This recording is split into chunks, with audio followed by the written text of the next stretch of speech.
So when you stop resisting suffering, it frees you from the grasp of suffering. It's not the suffering in and of itself that I seek. It's the means, it's not the purpose. The purpose is what it gives you access to. It's the transcendence. It's the awakening. It's the breaking down of the illusions. It's the surrender.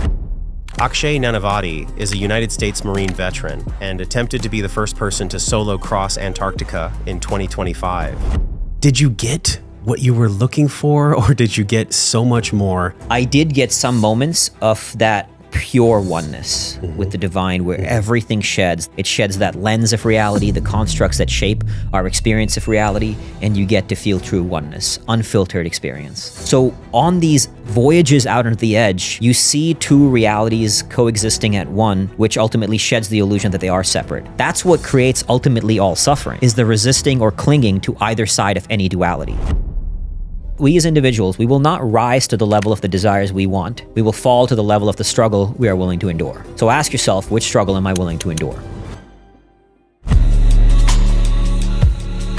This is your first pod since you came back from probably the most epic journey I think almost any human being can go on, and I want to jump right out the gate. Let's do it. So you had written this very inspirational email, and you had quoted Carl Jung, which I love Carl Jung. And I think actually our podcast last time, I talked about the tree that Carl Jung describes, where you cannot have the branches touch heaven unless the roots touch hell. The roots go to hell. And it's very powerful. You said, my North Star, my mission is to quote Carl Jung, wander the world with human heart to doctor the sick with human soul. What does that really mean to you?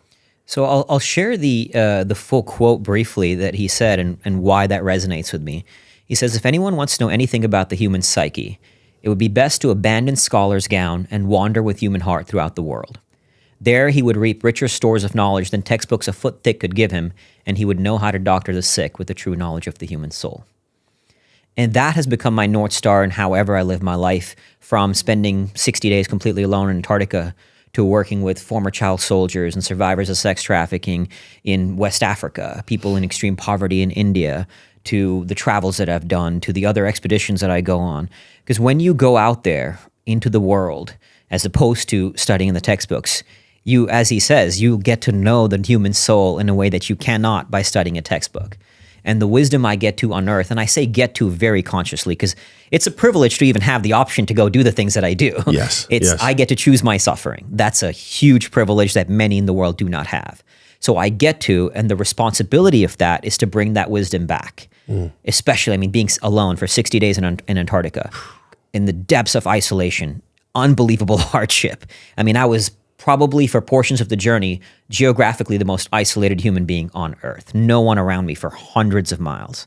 And in that silence, in that stillness, you get to open doors in the soul that are very rarely opened. Yeah. And the wisdom that is unearthed from that, it is my responsibility now to bring it back and share. Everybody's got their own Antarctica to cross, right? Very few, if anyone's going to actually go to attempt to cross Antarctica. It doesn't call me. We all, and that's fair. Yeah. But we all have our battles. Life has struggles. The sled you were pulling, it's such a metaphor. You pulled, I think it was 400 or 420 pounds. 420 pounds. So you pulled this, for y'all who haven't seen the first episode, we'll link it in the show notes today, because it's so cool to see the before and after. Yeah. That's what I'm really wanting the juice today. Yeah. Because like you said, all of us are on our own journey. And sometimes what seems like a divorce, God forbid, like knock on wood, a loss of a child, or just something so traumatic that it can seem like being alone out in the snow. Absolutely. For many of us on an emotional level.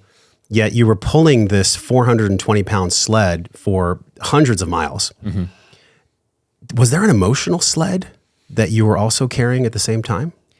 There were moments out there where, before going to Antarctica, I'd done a lot of work to confront my own inner demons, from serving in war, losing friends, going through a challenging divorce, all of those things. So I didn't have moments of sort of confronting new demons.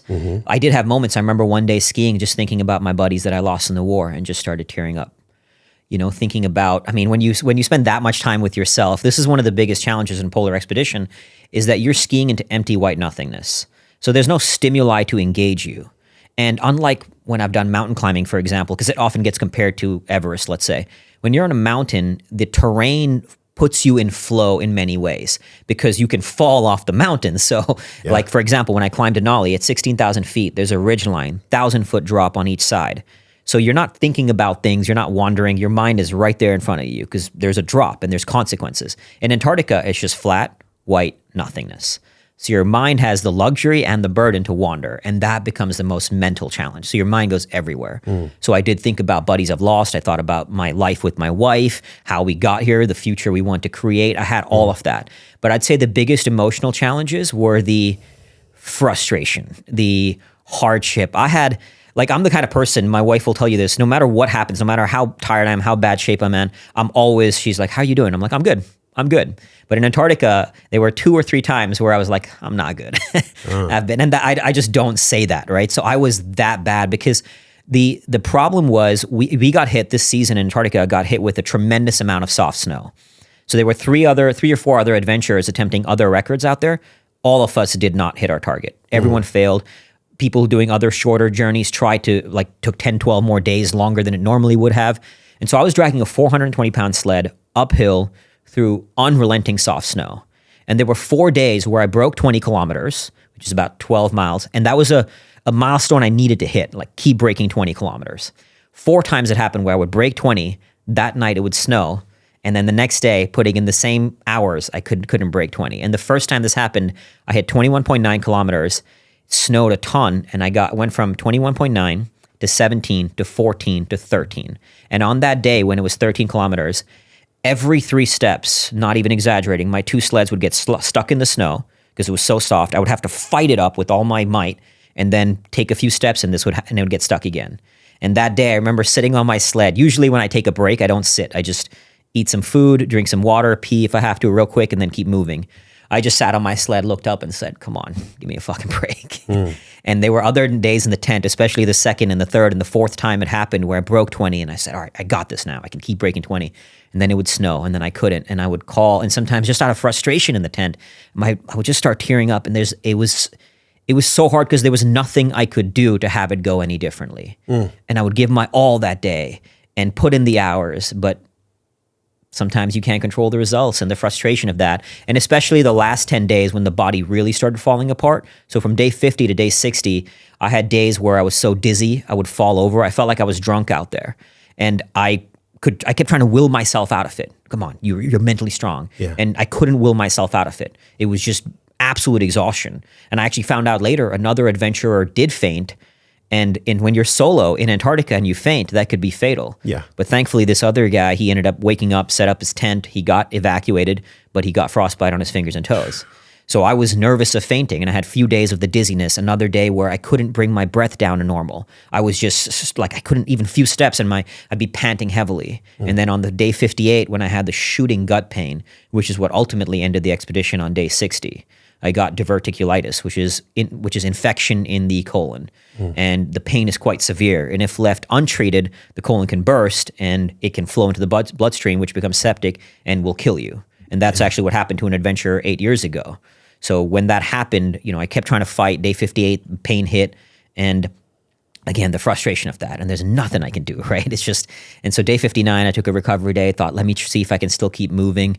Day 60, it hit again. And the doctor, me, made the collective decision to call it. There's so much here. I remember, gosh, it was a year and a half ago we podcasted? Yeah. Something like that. Well, so I remember I asked you on the last episode, I was essentially like, hey man, why are you doing this again? And you gave me this beautiful answer. And I'm not going to quote you exactly, but it was something like, I want to be able to know what it's like to be in connection with God and myself and nature in a way that most people are never afforded. Yeah. And then I think I asked you something like, well, what are you looking for from that? And your answer was essentially a deeper connection to the divine, a deeper connection to life and to the isness. Mm-hmm. Did you get what you were looking for, or did you get so much more? Because I can only imagine having a clear expectation and a dream and a hunger to cross the finish line, but then God and nature gave you a different result. There had to have been a gift that you never even saw coming. There was a desire, obviously, to finish the full crossing. Like a burning desire. You trained so hard. I trained, it felt Every like an day Olympic was athlete. your job. Yeah, 4 years, trained for it, spent God knows how much money towards it, invested my soul to it. My wife had committed so much to it. You had raised people, crowdfunded. We raised $1.1 million. You raised over $1 million. There's a lot of pressure. A lot of pressure. And it didn't go that way. So actually, I really struggled mentally when I came back for the first 2 weeks. It was very, very hard. But to answer the question of, I did get some moments of that pure oneness with the divine, where everything sheds, the masks that we wear in the normal life that form as a result of the decadence, the distractions around us, those get shedded. Yeah. In this very raw, actually call it a raw experience, because it has three elements: reclusion, adversity, and wilderness. So a raw experience. And when you go through that raw experience, it sheds the filters through how we view the world. It sheds that lens of reality, the constructs that shape our experience of reality, and you get to feel true oneness, unfiltered experience. And I had some moments like that, and literally tears streaming down my face while skiing, just pure bliss. And there were other moments, because it was so hard, I didn't get as many of these moments of awakenings, if you will, of oneness, than I have sometimes on other things I've done, like the darkness and other solo expeditions, because it was so hard. So often I was just consumed by the struggle, being on what I call the struggle bus. And that was just unrelenting. And in a way, that itself was its own spiritual journey, because that forces you back into the present. When every day, I mean, there were many days that I could have quit. I mean, even we knew by day 45 or day 48 that the crossing was no longer possible. The math was just no longer feasible. And I spoke to my polar mentor, my polar coach, and we were both clear there's nothing that could have been done to have it go differently. And all those days of frustration, all those days of hardship, you get in your tent, and some days even waking up and then seeing the snow, your mind starts thinking ahead, how much this is going to suck. I can't make it. The pressure if I need to hit the distance. All you have to do is bring yourself back into the center. Bring yourself back into the now. So had I not gotten such soft snow, possibly could have pulled it off. But I wouldn't have gotten those moments of constantly having, I mean, think about the metaphor of life. How many of us are just punched by life over and over again? Sometimes things happen. All you can do, we can't control a lot. I couldn't control a lot in Antarctica. All I could do was control that next step. I don't know how it's going to play out the next day. I don't know how things are going to happen. I don't know if it's going to snow. I don't know what kind of conditions I'm going to get. But I can at least bring myself back into the now and keep moving forward. That's that process of returning to center, of staying in the now over and over and over again. Yeah. That's life.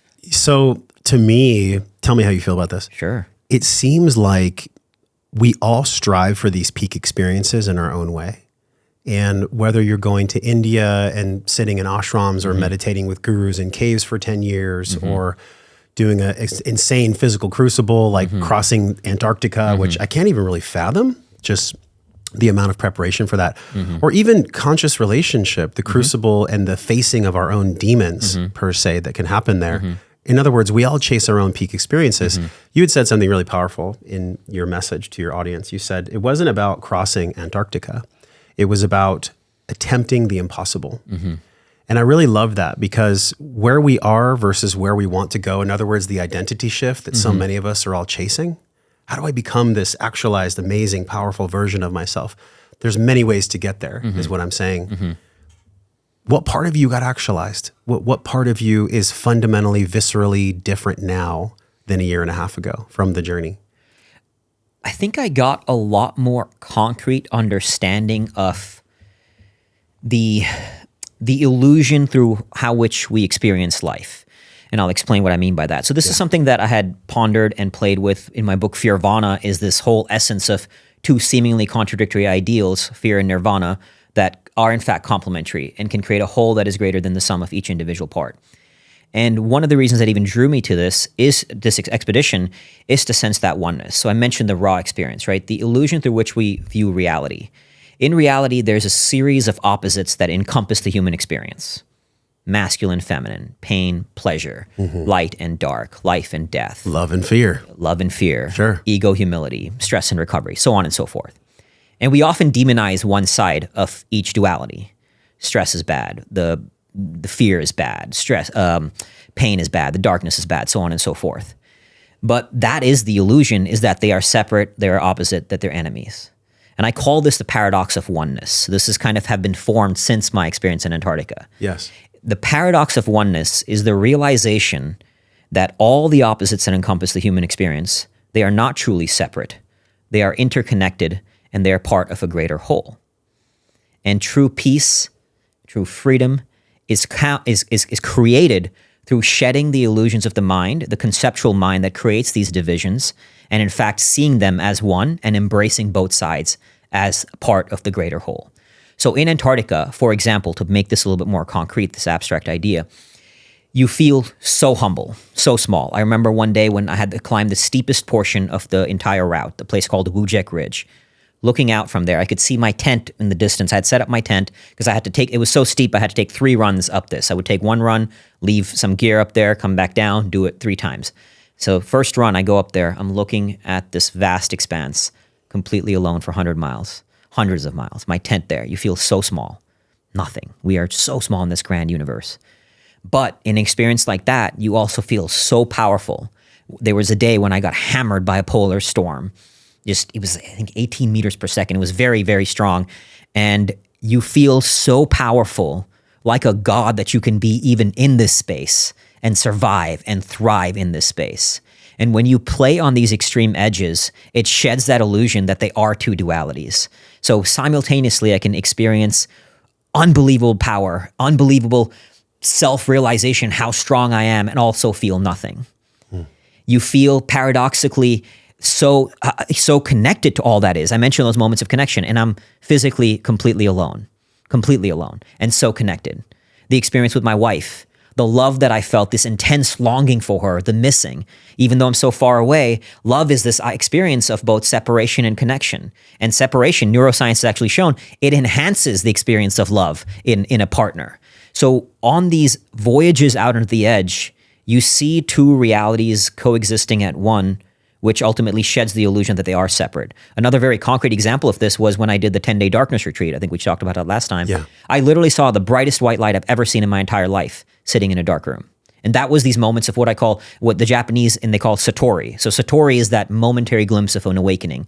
Now, inevitably, as you return to life, the sense of I returns. And that's not bad, right? This is not about good, bad, right, wrong. The constructs we have through how we view reality are not bad. They help us move through reality.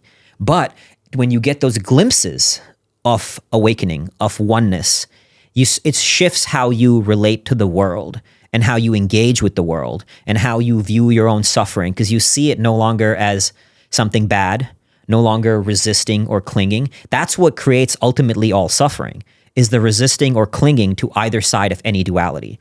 So you'll see people who, you're going through a hard time. I wish it wasn't this way. You are resisting the isness of the human experience.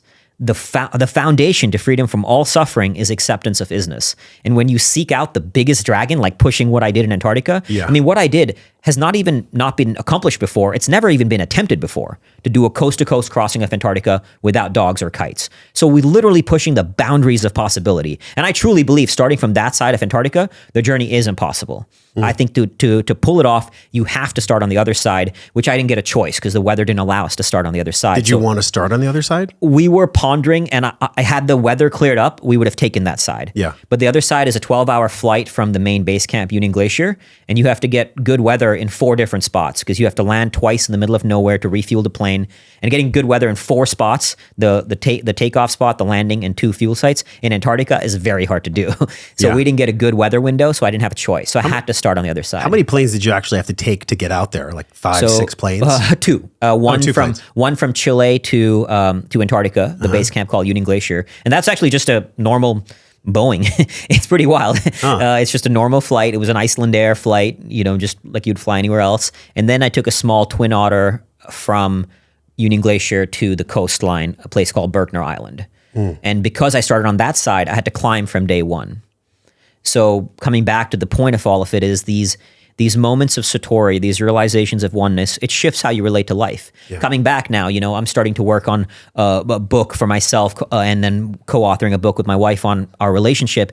And writing a book is hard. Building a business is hard, but it's given me such new perspective. I'm sitting there writing and I'm thinking, and I'm like, you know what? At least I'm not dragging a 420-pound sled through soft snow. I'm comfortable. This is great. This is it, Akshay. So I would assume, and tell me if I'm getting it right here. Yeah. I would assume that when you reach the limits of human potential, and you literally, for y'all that are watching on Spotify and YouTube, you meet the dragon or you meet the monster. I'm wearing a shirt that was a gift from you today, which I'd love for you to go into maybe with this answer. Yeah. When you meet the ultimate dragon inside of yourself, the self-created dragon, the one that may breathe fire on the resistance of why something is hard instead of just accepting that it's all part of the same, that dragon has to be a reminder in every challenge in your life, whether it's writing a book or being in an argument or somebody cutting you off in traffic. In other words, the spiritual maturity that's earned by meeting the deepest, darkest dragon of yourself at the heights of human potential, that has to be a barometer of your suffering, a barometer of your awareness now. And if so, how? Put it. Yeah, and to jump into what that shirt means, at the back of it says, the greater your demons, the greater the divinity required to rise above them.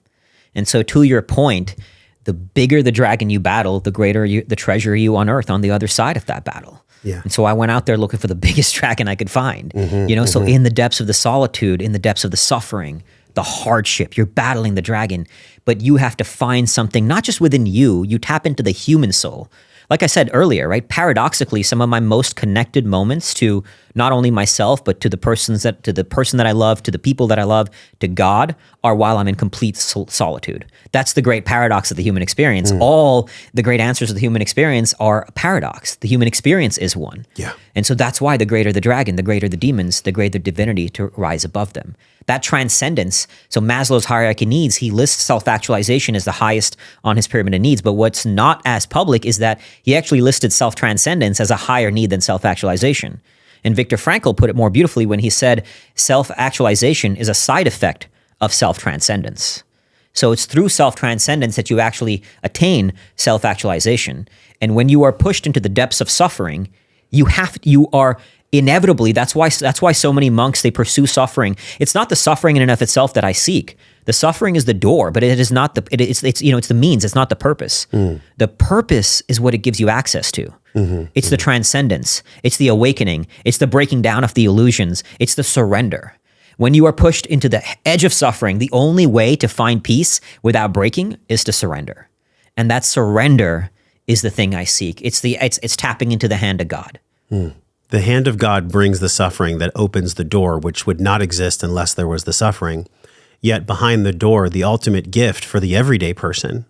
How would you describe that in a few sentences? The ultimate gift behind the door that the hand of God unlocks through suffering.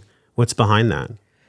Connection to God, awakening of the truth, the realization of oneness, the shedding of the dualities, and why that matters in day-to-day life. Let's bring it back concrete. Like, why does that even matter? Not everybody has the luxury to even seek out enlightenment, right? Sure. And like the process of seeking that out in the extremes is a luxury. I'm not unaware of that. Yes. But as you're going through day-to-day life, when you realize these things that we're talking about, it will allow you to release your clinging and your attachment to one side of any duality. So when I go through a hard time, instead of saying, I wish it wasn't this way, I accept what is. And I actually do this on expedition. I'll say, thank you, God, for these perfect conditions. Now, would I have preferred hard snow? Sure.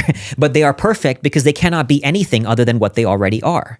So when you stop resisting suffering, it frees you from the grasp of suffering. When you stop clinging to joy, I mean, if you constantly spend your life searching for joy, you will create immense suffering in your life. Yeah. But when you accept what is and you embrace the duality, every duality, I mean, take ego and humility, for example. You have to have tremendous ego to do something great. I have to believe that I'm legendary, that I'm the strongest person alive to go even attempt this. But the humility to be a learner. I was asking every polar explorer I could find, I don't care whether they have more experience than me, what did you learn in your expedition? The humility to be a learner. And greatest athletes are a great example of this. You look at the Kobe Bryants of the world. When you hear Kobe talk, people perceived him as arrogant sometimes, but it was confidence. He had ego to know he's great, but he was a learner. He was always looking for that next gap to fix, right? So that's the realization to apply in whatever your craft is. If you find yourself in a way to make this really actionable, I do this in my life all the time. I look for a duality causing me friction, and I go play on the other edge of it. So here's how I did that a few years ago. I was out on a run, and I saw a sign that said 5K fun run. And I had visceral disgust at the idea of a fun run. Every run had to be an exercise in suffering in the paradigm through which I was operating at the time. This was many years ago. And I realized that I had developed a strong connection to suffering and pushing the edge, that I was actually creating it in every area of my life. And that was a huge flaw. It was a mistake in living that way. It's even now we've gone to this edge where people say comfort is the enemy. Comfort is not the enemy. Excessive comfort is a problem, but comfort inherently is not the enemy. And that's the kind of paradigm that leads to more suffering. My wife will tell you when I'm not suffering, when I'm home, I like to be absurdly comfortable. I'll be sitting there with a Snuggie in our house and I'm cozy as hell. Exactly. I'm cozy as hell, right? But that's the joy. Contrast is what gives life flavor. You know, so when I had this realization, I started playing on the edge of joy, started playing on the edge of play, doing fun things. I'd be in my car kind of dancing, singing to music, going for runs without actually needing to suffer, without counting how many miles I'm doing, just smiling with it. And if I stop in 1 hour or 2 or 3, so on and so forth, whatever it may be. Yeah. The other edge I started playing on was control and surrender. If you look at that as a paradigm of duality, right? That control is something we as entrepreneurs where my world is in my hands. Everything is on me. Sure. Even my book, Fear of Anna, everything is backed by research. Everything had to be validated until I started playing on the edge of surrender. That's what led me to the darkness. And one of the ways I made this actionable, anytime I went through an experience, and you can relate to this, we go through these surreal, mystical experiences where we think, how did that happen? What are the odds? We were just talking about this. Sure. The odds that all these stars aligned for this situation to work out this way. Yeah. I started writing it down. And to me, it became evidence of the mysticism of the universe. So this paradigm through which I was operating, and again, it's not to say that research and science is bad, but it's beautiful embracing the mysticism, surrendering to the God, to universe, whatever, to consciousness, whatever you want to call it, recognizing that there are things that can't be explained, and that's profoundly beautiful. So I started playing on the edge of surrender. And that was an evolution after the book. So I'm always looking for a duality causing me friction, and I'll go play on the other edge of it. It's so good. And it reminds me of this phrase, I'm sure you've come across this, false dichotomy. So if somebody's presented with only 2 options, that means that they're being told by a teacher, who's, by the way, well-meaning, on one side, you can be a financial expert, but you have to work for a large company because everybody knows you can't be a financial expert on your own. The third path, or the path of just oneness, the path of self-discovery, is not presented forth in a false dichotomy. So I really love this concept of false dichotomy, and I think it dovetails into what you're talking about here with either being an illusion or recognizing there is not one. Yeah. This third path, maybe in the Tao it's called the middle way, right? The middle way is actually an amalgamation or an awareness of both ways, but then you choose to create your own way. And I think this is really what makes a great entrepreneur world-class or exceptional, or an athlete too. Yeah. The best athletes, the best entrepreneurs, the best anyone, they have a really strong desire and they go for it, and they also surrender to the mystery of God, and then wouldn't you know it? Absolutely. At the finish line, somebody trips and then they become first, but they wouldn't have become first if it wasn't for the mystery of God. Like, how do you work that into your storyline now? Because the false dichotomy that's presented, that so many of us believe, by the way, and it's by people that mean well, it's just based on their own conditioning, a teacher, a professor, even our parents, God love them. This false dichotomy, I think, is something that sabotages people in a way they don't even know they don't know. What sense do you have on false dichotomy as it relates to illusion and oneness? I think it's recognizing that reality is not an either or, but a both and. So whenever you find yourself saying an either or, you recognize that's a limitation of a mental model, a limitation of a mental construct. Instead, it's a both and. So in other ways, I used to have this paradigm that I can only be an adventurer or an entrepreneur. And instead, I start asking, like, how can I be both? Yes. Now, look, this is not denying that one needs to focus on a craft to achieve mastery at it. But when you start asking questions from a both and perspective, you gain new answers that you would not have gained had you stayed in that either or perspective. Oh, yeah. And that's ultimately what it's about, is embracing the either or. You know, and recognizing that when you label, you mentioned the Tao. In the Tao, it's said that when you label something as ugly, beauty is created. When you label something as good, evil is created. It's the inherent distinction of something as a label, but when you put words on it, you limit it, right? The words, the description, because words are inherently built of conceptual mind. They're built on the constructs that shape our reality. So even, for example, this is a wood table. How do I know this is wood? How do I know this is a table? From an early age, I was taught this thing that I'm looking at is a table. This thing is wood. That's a construct. And what I mentioned earlier, the raw experience is about breaking down those constructs. And the only way to do that is through pure experience. Pure experience sheds the constructs of the conceptual mind. Now, this is not to say, again, words are bad, but words can point the way. You mentioned the Tao. In Zen, there's this story of a monk asked the master, what is enlightenment? The master points to the moon. The monk looks at the master's finger, and the master says, do not mistake the finger for the moon. So words are like the finger. They can open a door. They can point you to the way. Listening to a podcast like this, reading a book, they can point you to a way. But the only true way to shed the conceptual understanding of the paradox of oneness is to fully experience it. So, but I think it starts with the words and recognizing that neither side is good or bad. So as in a very concrete example, somebody who read my book, Fearvana, this woman from Australia, she wrote me back saying just the idea that stress, fear, and anxiety are not bad transformed her life. Because that's the value, right? Suddenly now you see this, and the next time you feel it, oh, this is not bad. There's a value here. Instead of resisting it, instead of denying it, let me be with it. Let me experience this fully. Every emotion, we talked about this last time, is neither good nor bad. It's all part of the human experience. Even labeling an emotion is a construct. If you shed the label, what are you experiencing? You just are. You experiencing that fully. That's how, I mean, I'm by no means perfect at it. I'm a human being, so I go through my own moments where I forget the paradox of oneness and get consumed by something in the struggles. But the realization is not to say you have to be perfect at it. We all go through this. I've seen the greatest athletes actually just earlier today. I was watching a clip from Novak Djokovic who talked about, even as one of the greatest tennis players of all time, he still had moments of self-doubt, still had moments of beating himself up. But he said what makes you a master is not about not having those moments. It's to bring it back. Bring it back to center. Even meditation, it's not about silencing the mind permanently. Nobody does that. It's about when the thoughts arise, you're able to bring it back to stillness. And that's the same thing to your point about the illusion, is you can still see duality. You can still experience it as a human being moving through life, but it's to bring it back as quickly as possible to recognize these are two sides of the same whole. And it's those two sides that make something better than each individual part. Man, I'm so fired up by your presence. Like, you seem to me even more powerful than when I saw you last. But yet again, I'll tell you, you still have this center of peace. And this is the part about extreme athletes. Like, there's surfers that'll chase 100-foot waves, but when they're not chasing the waves, they're getting drunk, they're getting high, they're having unconscious sex.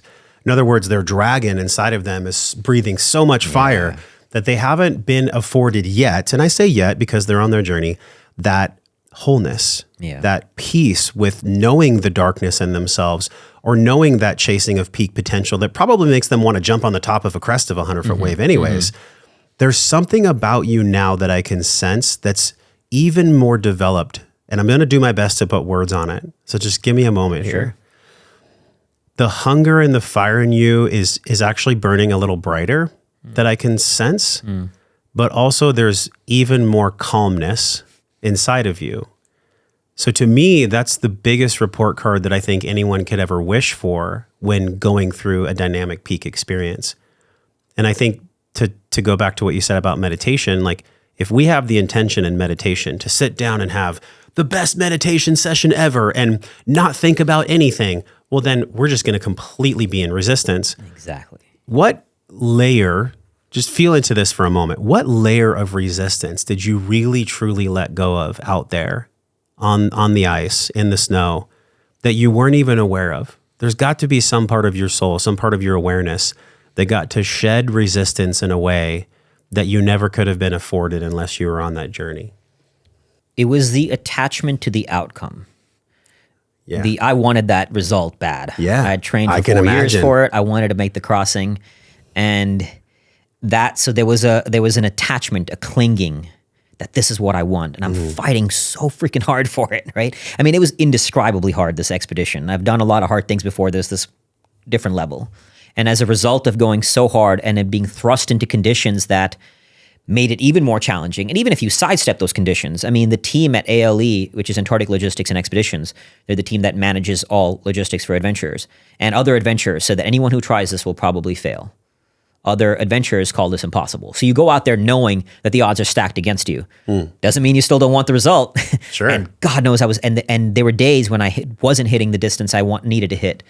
And frustration, stress. All right, shit, I need to go fast. I need to go. And the attachment to that resistance to the isness of that.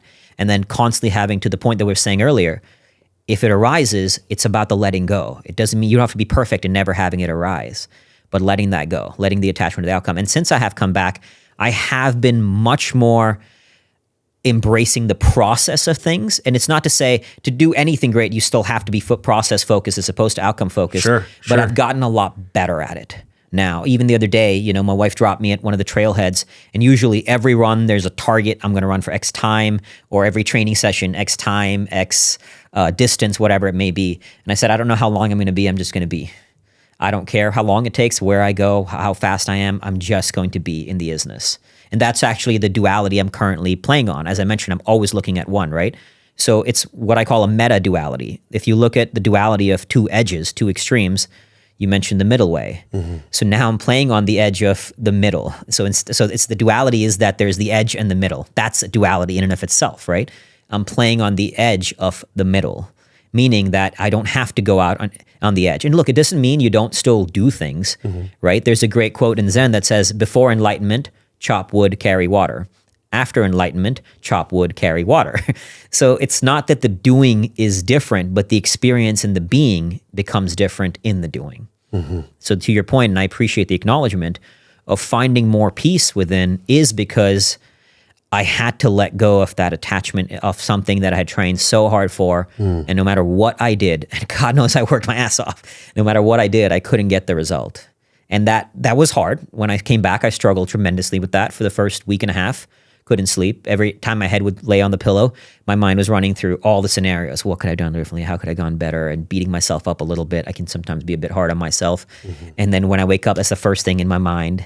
But shedding all of that and recognizing this is how it was. And at least knowing that I gave my all. I mean, I literally pushed the body to the brink of death, right? The body broke before the mind did. I'm damn proud of that. I can be proud of that. And still feel that it wasn't in a mat sense, the outcome wasn't realized. Yeah. I was talking with Dr. Kirk Parsley a couple weeks ago. He's a retired Navy SEAL. He's a physician for the SEALs. And just one of the most hard-charging, like in his 50s, super athletic, like obviously has been in very violent situations. Maybe there's lives that he's taken. I know he's seen lives be lost. And he was sharing with me about these different archetypes that we experience in life. The warrior archetype is something that you embody, but you also embody this place inside your heart that I can feel is a spiritual warrior. So the balancing of these two worlds for him and for you seems like it really comes down to, if I've done the best that I can, and I've been unattached to the outcome, and I'm living truly in the present moment, like not faking it, not just intellectualizing it. Yeah, brother, I'm living in the current moment. Yeah. But really have done the inner work, the spiritual deep work, to be present in a moment. He said to me on the podcast, I could die right now and I would still be happy. I would miss my wife. I would miss, the snuggling, and I would miss all the comforting, loving things. But I feel like if I died today, that I would still be happy and I would still be fulfilled. Do you feel like that? If I were to, I think I'm very grateful for the life that I've had, but there's still a lot more life that I want to live. So I wouldn't say that I would feel like, let's say I knew tomorrow I would die. I think I've lived multiple lifetimes in my life. We never know. Sure, of course. That would be a shitty game if we knew our exact date. I would not want to play that game. That would not, exactly. I'm not down with that game. I mean, and in Antarctica, granted, I came close to it, but at the time when the gut pain hit, I didn't know I had diverticulitis. Yeah. I just had a gut pain. So I didn't know sort of what exactly went down till later.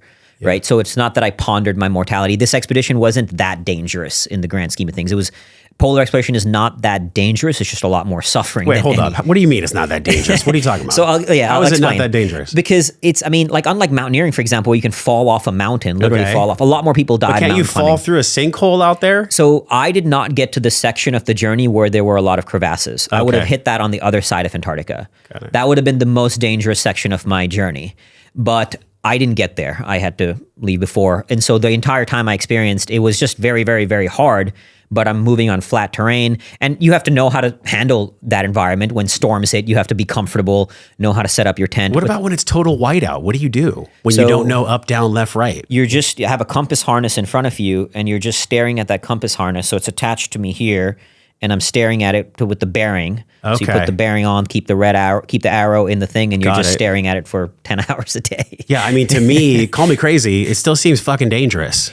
Honestly, as long as you are somewhat well-versed in that environment, like there was nothing that could have gone, like I was fine there. It obviously wasn't my first expedition. Yeah. So it wasn't as dangerous as people think. It's just, that's the nature of polar travel. It's by far, I've done mountain climbing, I've run ultra marathons, I've done a lot of other physical feats. Nothing compares to the sheer amount of mental and physical hardship that polar travel is, but it's not as dangerous. Man, I'm going to make a corollary that I think you'll feel. And I'm going to ask you first, you mentioned Henry Worsley, the explorer who died from the same condition that hit you, the diverticulitis. When you're met with even the thought of your own mortality or the challenge of a death, I could juxtapose it to, for example, in my relationship, I've really had to look at, if this relationship doesn't work, then I have to look at the death of the life that I thought was possible.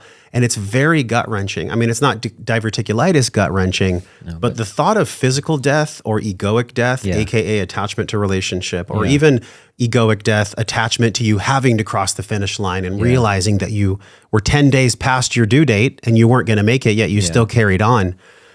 Can you expand that a little bit and make your heroic journey on the ice and the snow something that people can feel if they're experiencing an ego death or a death of an attachment to an outcome that they've been white knuckling in their lives? There has to be a crossover of wisdom there. One's physical, one's emotional, mental, spiritual, but they're the same, one and the same. Yeah. I think when you experience that kind of death, any kind of death, relationship, whatever, it's really valuable and important to feel and experience the grief of that. I think sometimes in the spiritual world, when we talk about releasing all attachment, it can lead to, and I've seen this happen with people, they become like zombies, where they don't feel, they're completely numb, and that's not the healthy way to live. They've literally lost. They wear a shirt that says "Good vibes only." If it doesn't feel good, brother, I don't do it. Oh yeah, and I'm just like, good fucking luck. One of my friends, like Michael Gervais, he's an outstanding human being, one of the leading peak performance psychologists. He says, never trust somebody who's all light. And I've seen this happen too. To your point, of somebody who's like, I'm all light, I'm all that. You'll see, and I've literally seen this. You'll see darkness show up in their in how they interact with the world. They do dark things that they're not even fully aware of because they haven't confronted that darkness that we all have. We all have. So coming back to embracing that duality, and you actually, like the simple, you mentioned the surfer who, when he surfs, and when he's not surfing, he's drinking, because this is actually another paradox, and this is hugely very important for entrepreneurs who are very driven. I was just talking to a brilliant entrepreneur earlier this weekend who's so driven, can work at, his work capacity is unreal, his ability to produce output in such a condensed period of time, but he struggles with stillness. That's the duality then. Yeah. Stillness is not the same as doing nothing. This is what a lot of people mistake, people who are driven. If I'm still, I'm not doing anything. It'll accelerate your doing, and it'll actually bring you a lot more peace in the doing. So that was my counsel to him, is go play on the edge of stillness. And needless to say, he really struggles with it. He himself was like, it was really hard to be with stillness. And I'm like, the inherent nature of an edge is you'll be off balance. It will be hard. That's the nature of an edge. But that's where you will find new awakenings. Because if you stay doing what you've always done, you're going to keep getting what you've always known. And each one of us, you, me, everybody else, we don't know what we don't know.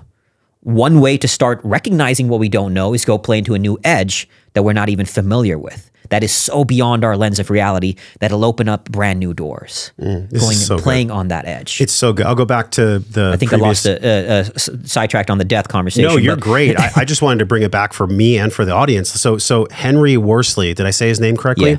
So he died from diverticulitis. So just to make that clear, diverticulitis, if left untreated, it leads to what's called peritonitis. Got it. So he died of peritonitis because that's when the colon bursts, flows into the bloodstream, it gets septic and kills you, which is what part of, I knew this when I was out there. So a big concern was, especially, I didn't know that I had diverticulitis at the time, but I had gut pain, quite severe gut pain.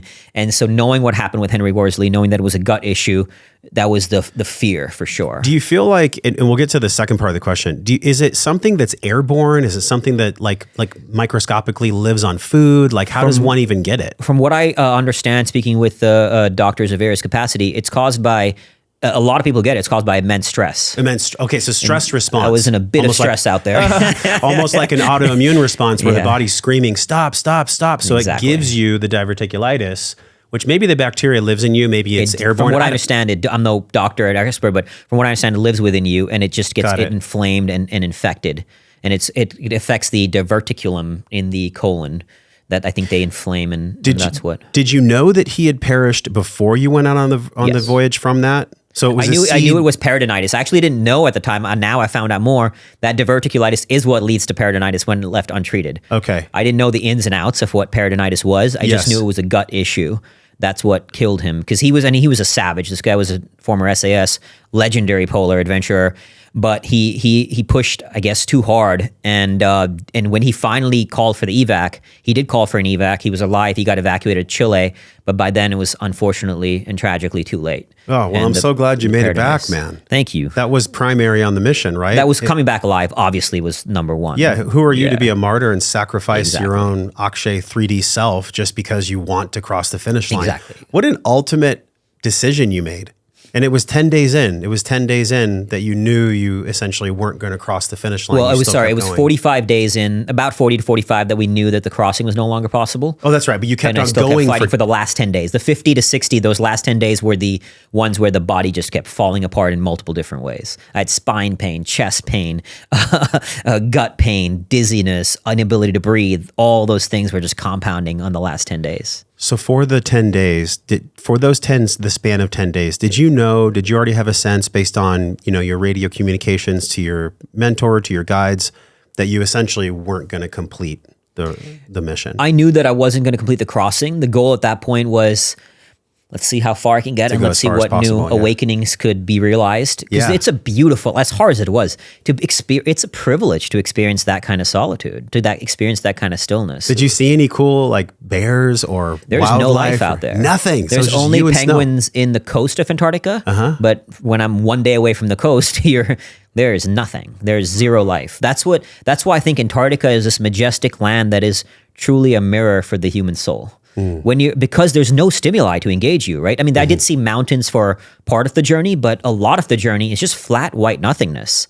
So when there's no stimuli to consume your consciousness, where else do you go? It's almost like the exact opposite of a darkness retreat. Sure. But it's similar in the sense that there's no stimuli, so your mind goes within. And that's the challenge, to experience that level of stillness of mind, of just being with the self.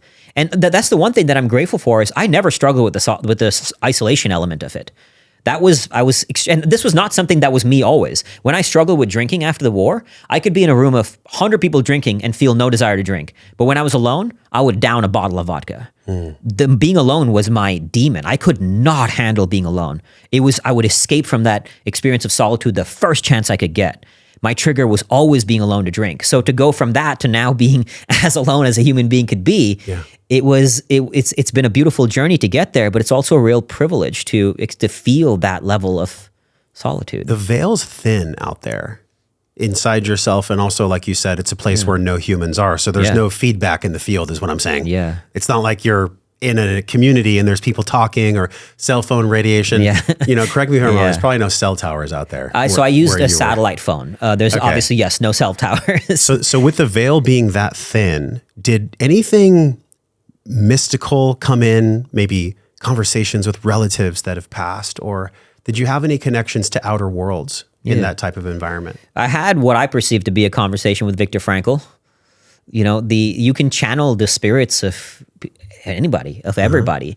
And one can argue it's not real, but who cares? It's real in my mind. So it's as real as anything else. And the paradox is that might be the case always, which is quite profound. Exactly. What is real? What is it? It's all through the conceptual mind that we view it. So it was as real to me as anything else while skiing, because I was re-listening to Man's Search for Meaning for part of it, and I was having a dialogue with him, because one thing we talked about last time I was here is the struggle with my guilt, the guilt of being alive. To refresh your memory, when I was in Iraq, my vehicle drove over an active IED that didn't explode for some reason. My friends drove over a bomb, it exploded, he died. And that brought to the surface, and as much as I had processed that guilt, moved through it in many ways, there was still, I recognized layers of it that still I felt, that a guilt for being joyful. And that's why I had this conversation with Viktor Frankl, that Viktor Frankl, who experienced more hell than most human beings can fathom in a concentration camp in World War II, that don't use that suffering. If I was Viktor Frankl, this was Viktor Frankl saying this to me, I don't want you to use my suffering as a reason not to feel more joy. Because if I feel guilty that I haven't suffered as much as some others have suffered, who am I to have gotten this blessed life that I've gotten? I was born to great parents. Yes, I've suffered in life, but all in all, my life's been pretty blessed. And who am I to get that? And so having this dialogue with Viktor Frankl, I remember chatting with my wife that night about it. it really freed me up more to say that, look, if my work is about bringing more peace and joy to the human condition, I have to be that, right? Gandhi said, be the change you wish to see in the world. And by me being joyful is not denying, it's not going to make other people suffering go away. And it's not denying that there is suffering in the world. If anything, it allows me to do the work better to alleviate some of that unnecessary suffering in the human condition. And so that conversation with Frankl brought me more peace. That was a beautiful day that I would at the end of every day, I would call my wife through the sat phone and share some of the journey while I was eating. And some days when I couldn't sleep, I would call her multiple times just to say hi. And again, that was so beautiful to feel that. It's not that I felt alone, like the isolation didn't bother me, but I valued her tremendously. She was like the poetic things you say, the love you showed for me is even more extreme when you're on expedition, you know? So it was beautiful to feel all of that. The phrase that comes to mind is a phrase that's been spoken for probably hundreds of years. Absence makes the heart grow fonder. Yeah. And there's real value to that. Absolutely. If you look at some of the work from John Weiland and also the Gottmans and relationship theory, some of them even say, if you sleep in the bed every night, you'll kill the polarity. Some of them say, actually taking a break and, having time where you don't speak to each other for a couple days can wash away the synapses that created the disorder in the first place. In other words, it can bring you back together in a way that you never even thought possible. Absolutely. And we were chatting before we jumped on the podcast, and she was sharing just like the journey that it was for her to be away from you for that long. What did you learn the most about your love with your wife from being away from her for so long? In a very tangible, practical sense, it showed me how incredible she was at support. I'll give you examples of that. I mean, she's been very supportive leading up to Antarctica in every way. I mean, she funded our life. I kind of joked that my job title was Explorer and Sugar Baby. But out there, it to your point, like the absence makes the heart grow fonder. Not only did it amplify our love, but when I had many low moments out there, some low months. And when somebody's in that condition, you can say something without meaning to that makes it worse. It's hard to support somebody going through a very dark time. Yeah. Every time she would say the perfect thing. She allowed me to feel what I felt and then provide some perspective to keep moving through. In a very concrete example, there was one day where, it was day 5 actually, so I was very fuel conscious on my expedition. I was taking the bare minimum fuel a person could take because of how much I needed to save weight. So there was a few things I doing without getting into the nitty gritty of how a stove works that accidentally led to me burning a hole in my tent. So now I'm sitting there in my tent looking at this small hole being like, fuck, I'm on day 5. What did I just do? And as a Marine, my inner dialogue can be quite self-deprecating and beating myself up, right? So I'm like, you fucking idiot, what did you do? And then I'm calling my wife because I needed some help with sewing. I had studied sewing, but it was years ago. Then I kind of forgot. So I call her and she could tell something was wrong. And I'm thinking, oh shit, she's going to be like, what did you do, you idiot? And I'm like, so I burned a hole in my tent. Her first response, not even thinking, first response is, no problem. There's a solution. We'll fix this. We got this. And I was kind of like, wow. I was kind of blown away and then I told her later, I was like, I thought you'd be like, you fucking idiot. And she's like, why would I say that to you? I was like, that's what I say to myself, kind of joking. But the point is that how she was able to be an anchor, a pillar, a rock, going through whether it be burning a hole in tent or just the extreme hardships on those frustrating days or when my body's dying and falling apart, those days, it awakened me even more to how incredible this relationship is. And that time away, at least for me, she might not agree, but the time away was beautiful. Like I know for her, she went through her own emotional journey as well, but I value the missing of that, and like I said earlier, and this is coming back to the paradox of oneness. Love is not just, if you're around somebody 24/7, everybody's going to lose their shit a little bit. So, and I'm not saying it has to be 60 days in Antarctica. That's obviously an extreme, but that's the duality. When you create separation and connection, you create a whole that is greater than each individual part.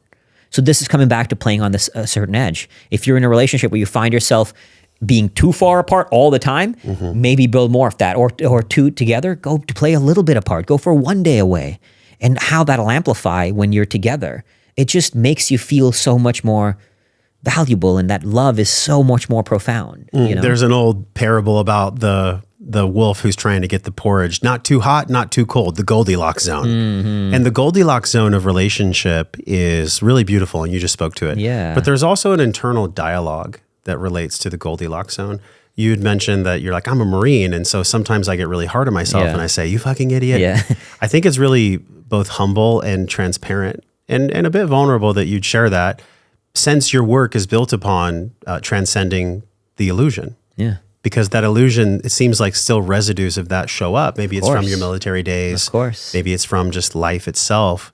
How do you hold that world and not get stuck in a shame spiral of, you fucking idiot. Oh, I'm noticing that I'm calling myself a fucking idiot. Oh, you fucking idiot for calling yourself, the shame spiral. Yeah. So with that narrative that drove you in the past to be a great Marine, to be able to, risk your life for other people. Yeah. As you're moving into this next stage of your life, post journey, how do you tend to that part of yourself? I'm not saying you need to know exactly why it's there or dissect why it's there. Like, we all have parts of ourselves that we don't need to know why they're there. We just simply acknowledge that they're there. Yeah. But that part of you that would say, you burned a hole in your tent, you fucking idiot. How do you hold that part with reverence and grace and love as you move forward to whatever the next leg of the journey looks like? Yeah, there's two parts to how I answer that. It's a beautiful question. So one, in my book, Fear Vana, I talk about what's called second dart syndrome. So Buddha said we're all stabbed by the two darts of suffering. The first dart is the one we don't control. Let's say I stub my toe. My toe hurts. That's the first dart. The second dart is when I start saying, bad things only happen to me. God hates me. This door is stupid. My world is stupid. Why did I stub my toe? And we go into that spiral, you just said, right? I'm beating myself up about feeling this way, talking this way.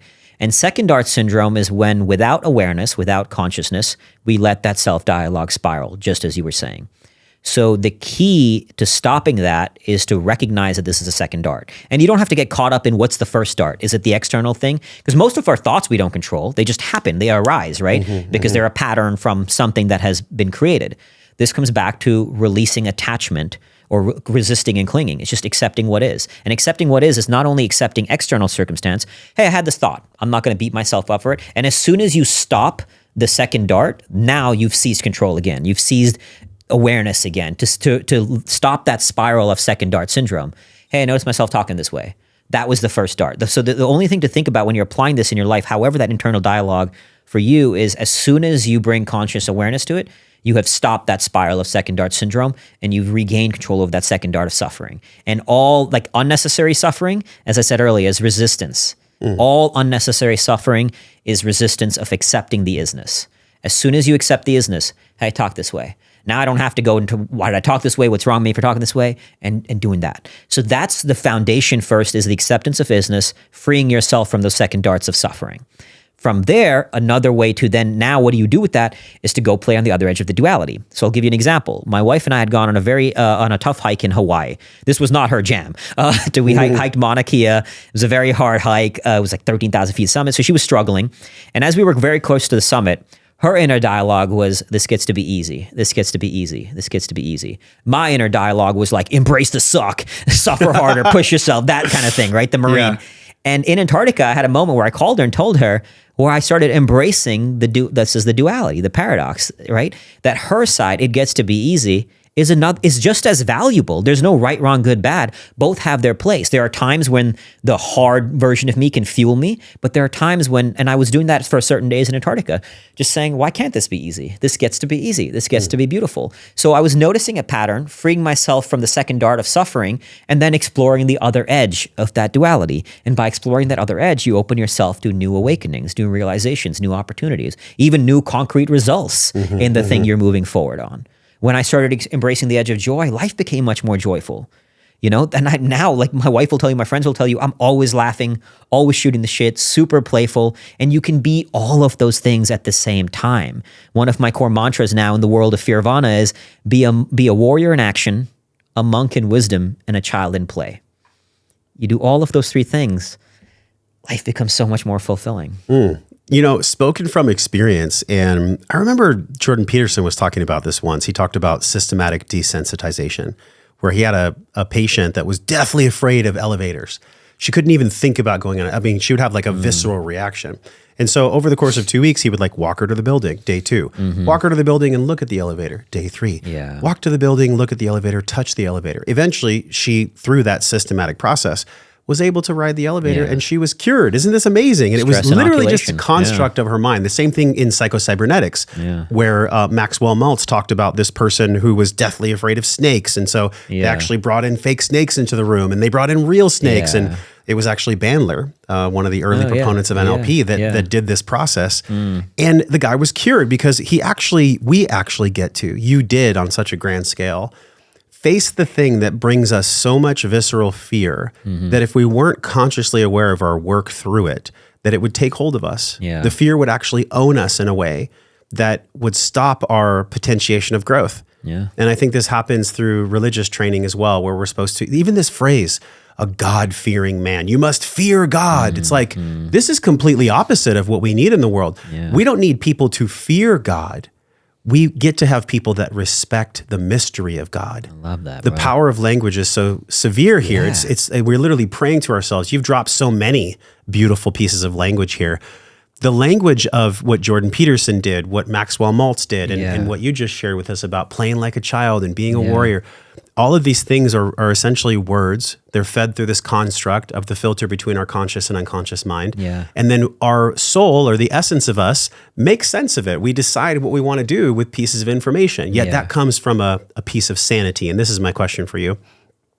Was there ever a moment out on the ice and in the snow on this epic journey where you ever questioned your sanity?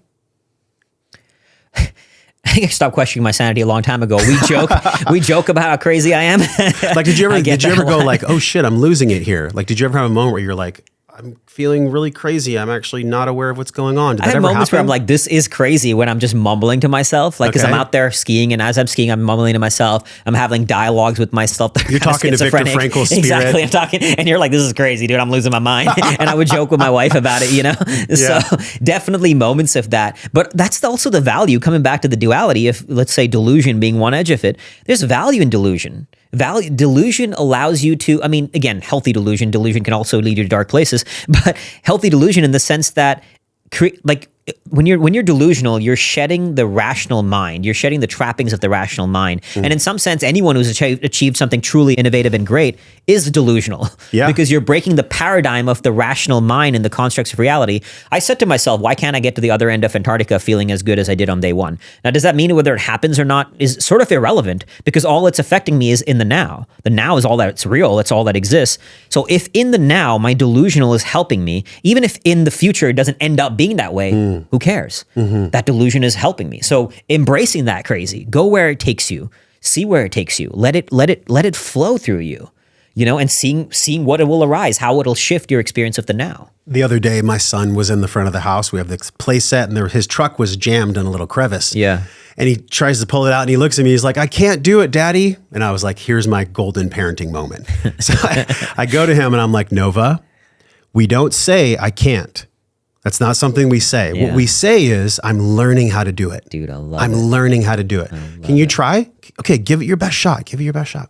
And eventually he got it. I might have touched the truck for him a little bit, but I let him go through this micro adversity of getting his truck unstuck. Yeah. And I think that when a helping hand from a parent becomes harmful is when we rob our child of a lesson that's hard. Yes. And then that extrapolates into being in a very soft generation where there's no more analog conversations in person out of fear of getting hurt. Yeah. And then all of our conversations happen on a cell phone, through text, or on Snapchat. Yeah. How do you think that your story of hardship and being with the isness, being with the challenge, and even being with your own demon, is there a way you can take parts or maybe the whole story and feed it and disseminate it to the younger generation? Have you thought about that? I have, to your point, because I love when I speak in front of colleges or schools, if you can implant seeds in the younger generation before they get trapped in patterns that they have to then unlearn decades later, that's a beautiful thing, right? Yes. So to do that, and I love what you said with your kid, and I see this a lot as an Indian parents, especially if you are in a higher socioeconomic status, are notoriously known for overspoiling the hell out of their kids. And I've seen this with a lot of people where the kids now, they've been overspoiled, they grow up with zero resilience. Anything that happens in life, they break. And I've even had friends who ran a gym where they would work with, the parents would constantly tell these friends of mine to shield their kids from any hard feelings. So, they shouldn't feel like the pain of loss. This is the so worst I'm not going to take this the worst advice. Yeah. So I love what you shared with what you did with your kid. Let them go through that. Let them experience the range of emotions that is part of the human experience. If you don't, they're going to experience it anyway. Life's going to hit us. And if you don't know how to navigate that, you're going to break when it does. So what you said about Kant and learning through micro adversity. Let them feel the pain of loss. Let them feel the hardship and recognize this is not bad. And parents sometimes almost always out of love will say, don't be scared, don't worry, don't feel fear, don't stress. All you're saying is don't feel what you feel. That's right. That's coming back to resistance. Hey, you're feeling scared. Tell me more about it. What's going on? Let them feel it fully. Let them, and when you don't, this is what happens. Like I was on a podcast once, and this woman called in who was going through PTSD from the Boston bombing. And so we started chatting a little bit here and there. And I said, all right, the next time you feel that hypervigilance rise up when a loud noise hits, I just want you to pause and sit with it. Just be with it. And she goes, yeah, but that's really hard.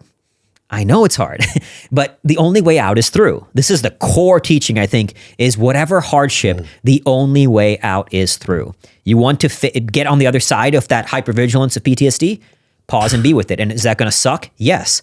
But the more you embrace that, coming back to what you shared about stress inoculation, I think you used a different word, but same thing of the elevator, right? Yeah. Sit with it. Do it in small degrees. The systematic desensitization that Jordan Peterson is known for. When you do that, you that's how you move through it. You're struggling with your demons. That's what I could run away from it, which is what I was doing with drinking.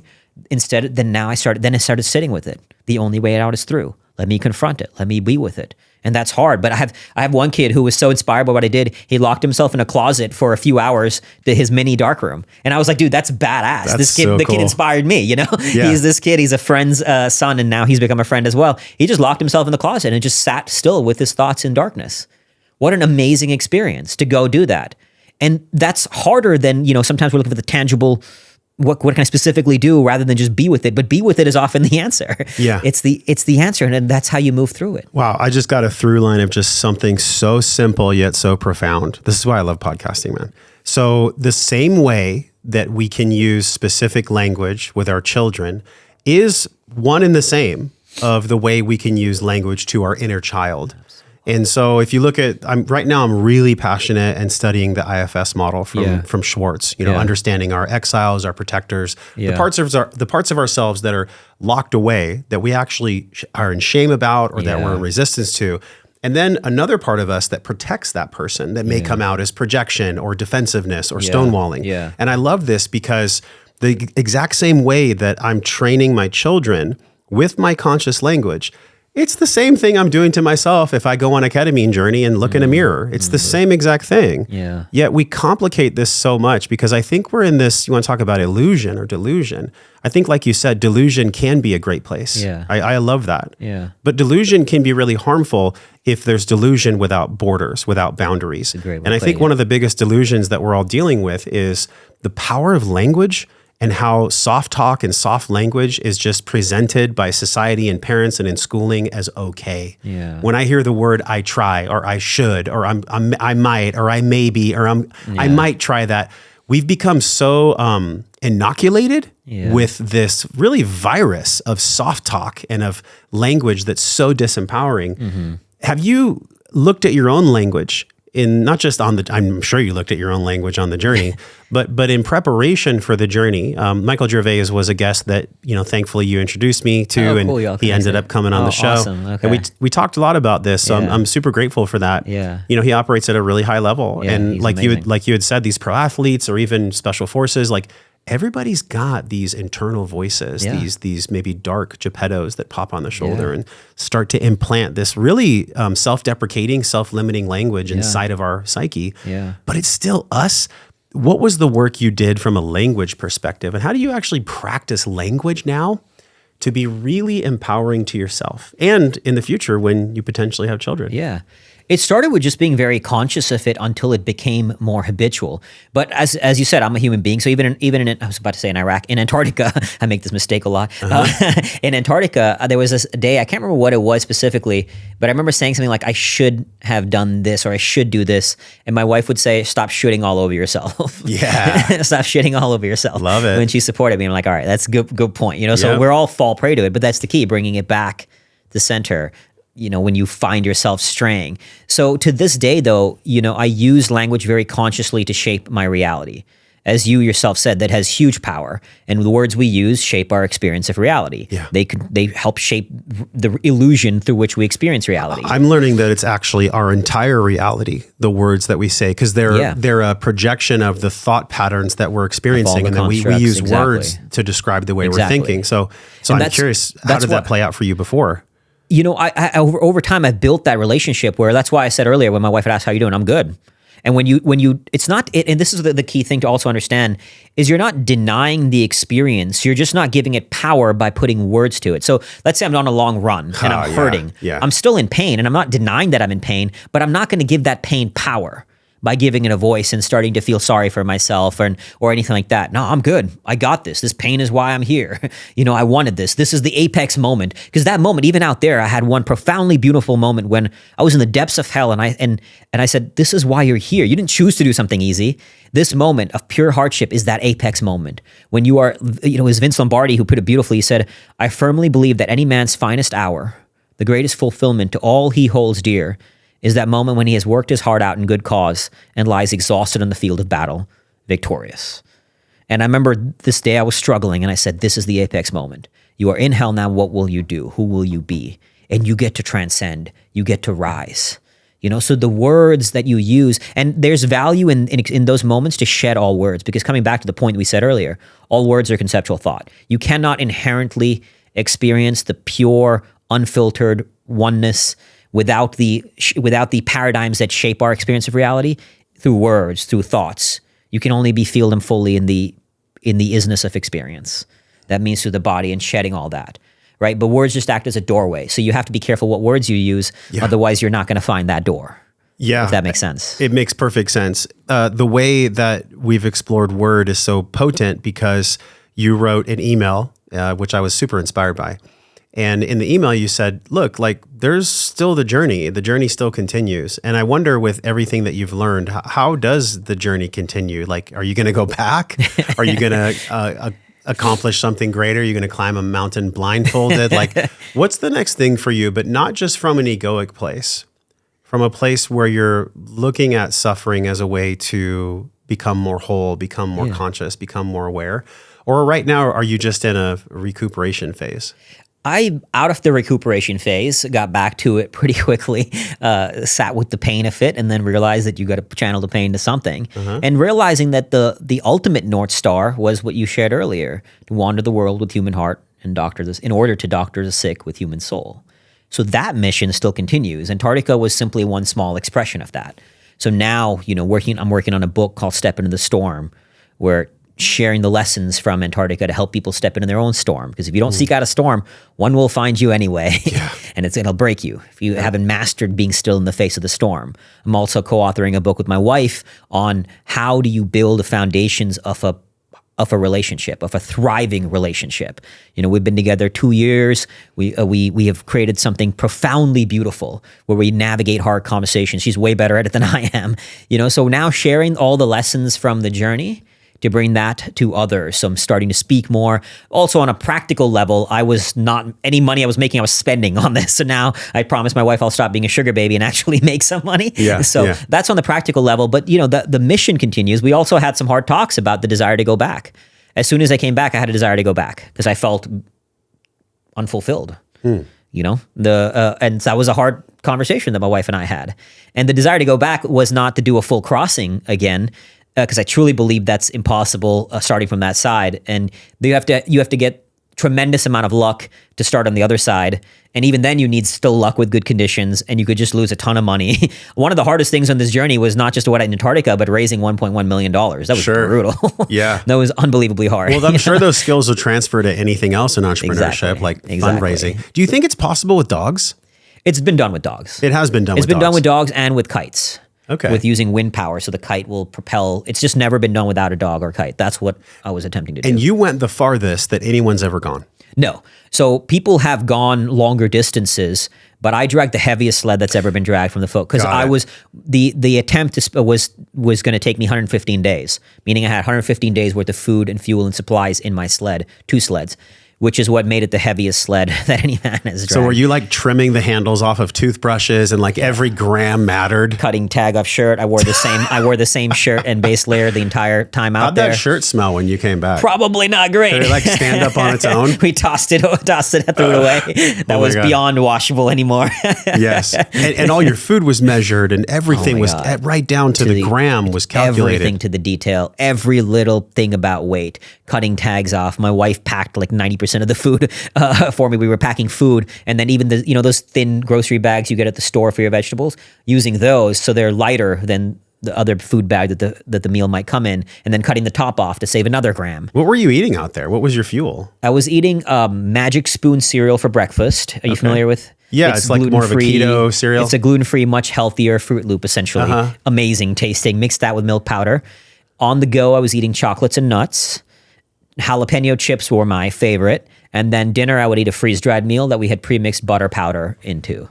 So just super calorically dense. Exactly. I was eating about 5,700 calories a day and burning about 8 to 10,000. So that's why, as I think you remember, when I was constantly working on getting fatter and putting on weight, because I knew I'd lose weight out there. How much weight did you lose when you came back? I lost about 17 pounds in the 60 days. I would have lost more had I continued. Wow. And then I put on, when I came back, I was like, I don't care. I'm just eating all the foods I missed. Yeah. So I put on about 7, 8 pounds. And then I was like, all right, now I'm getting disciplined again. what was when you're out there and you're suffering? Yeah. And you knew you were going to have your jalapeno chips. When you got back, when you're on the plane coming back home, what was the meal that you were dying for? Like, was it lasagna? Was it ice cream? Like, what were you going to eat? My favorite is pizza. Very simple. Okay. I just love pizza. So I didn't eat it in Chile. My wife came and met me in Punta Arenas, Chile. We had a lot of steaks and stuff like that there, seafood. When I came back home, I'm pretty sure that was the first meal in Scottsdale. Man, I remember, and obviously this is a micro journey compared to what you've gone through. So it's not to compare, it's just to contrast. Yeah. I did my very first marathon in my early 30s. Yeah. And I remember when I crossed the finish line, I cried. I had such an emotional release, like just baggage of like father wound. And my mom met me at the finish line, and I was just embracing her and just feeling that grief of like, her illness. And I remember you said this when I asked you the question about your internal dialogue, the residue from the soldiers that were lost and that shedding of guilt that you started to feel.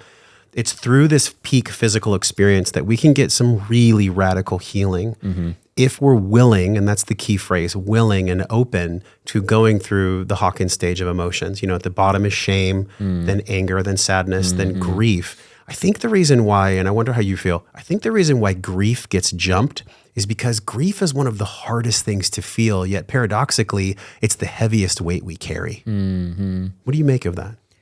I totally resonate with what you're saying. And that's why I think we try to, I've even been to a personal development seminar once where this gentleman had lost his father and they were trying to help him get rid of his grief. And I'm like, that's a part of, you lost your father. Grieve. To just bypass his grief. Just bypass it. That's just not move helpful. On. Just move on, yeah. Even in the personal development world, I've seen so many big names will demonize anxiety. Anxiety is bad. Here's how to get rid of it. Here's how to move, get out of it. Yes. Stress is bad. Here's how to get out of it. That's not a helpful way to approach the human experience, and it's only going to create more suffering. To your point, if you don't feel the grief fully, it'll show up in other ways. Carl Jung, who we talked about, put it beautifully when he said, until you make the unconscious conscious, it will direct your life and you will call it fate.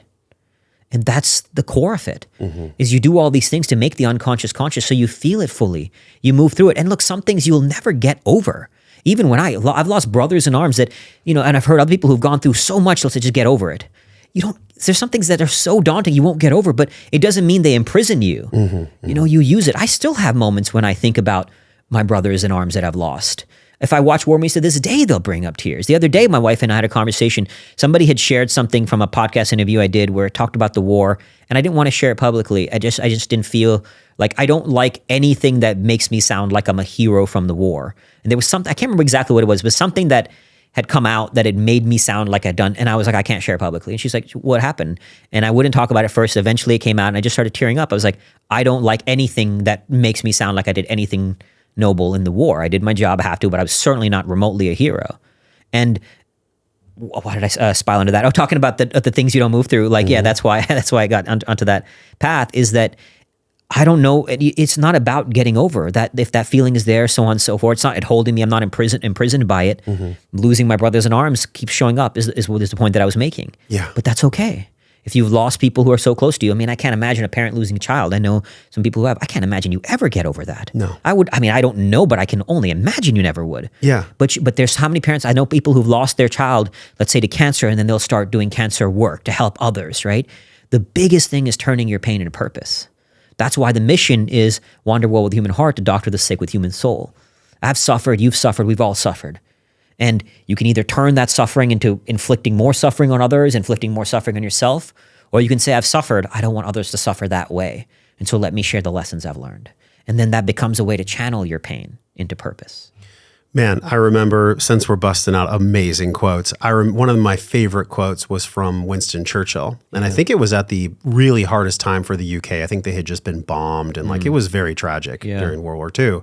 And he said, the zest of life is moving through hardship after hardship without losing your excitement for life. Yeah, and I love that because I don't know what it's like to go through the suffering that other people have. To the degree that I've suffered is my own. But gosh, like moving from hardship to hardship without losing your zest for life, without losing your enthusiasm. Actually, he said enthusiasm. Yeah. There's a formula to that. I don't want to discredit grief. I don't want to discredit these lower, more crunchy emotions because they're really important to feel. But they can be like a lock and the key can be thrown away. And I think the reason we throw the key away is because we think that throwing away of the grief ever being processed or ever being dealt with is somehow a homage to the people that we've lost. It's somehow a respect to the men that we've lost, to the women that we've lost, to the challenges we've gone through.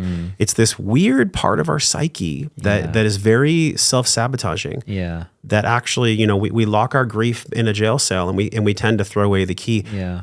I think the real journey is going and finding the key and unlocking the jail cell and being willing to hold all the sadness and all the grief inside of it. I don't have the exact formula on how to do that, but I do know that anytime that's bypassed, it actually just creates more hardship. Yeah. Because then you bring that grief to other relationships. It's the same thing with capital T trauma. If someone's gone through sexual abuse, or I don't even know what that's like to go through, but this projection of our unprocessed lower level, maybe the 50 to the 200 frequency to quote the Hawkins scale, that's the stuff that sadly, man, and it really breaks my heart, like our women, our men, our friends, our community, they pay for the sins of our own inability to process the grief and the sadness that maybe we just were never taught how to feel.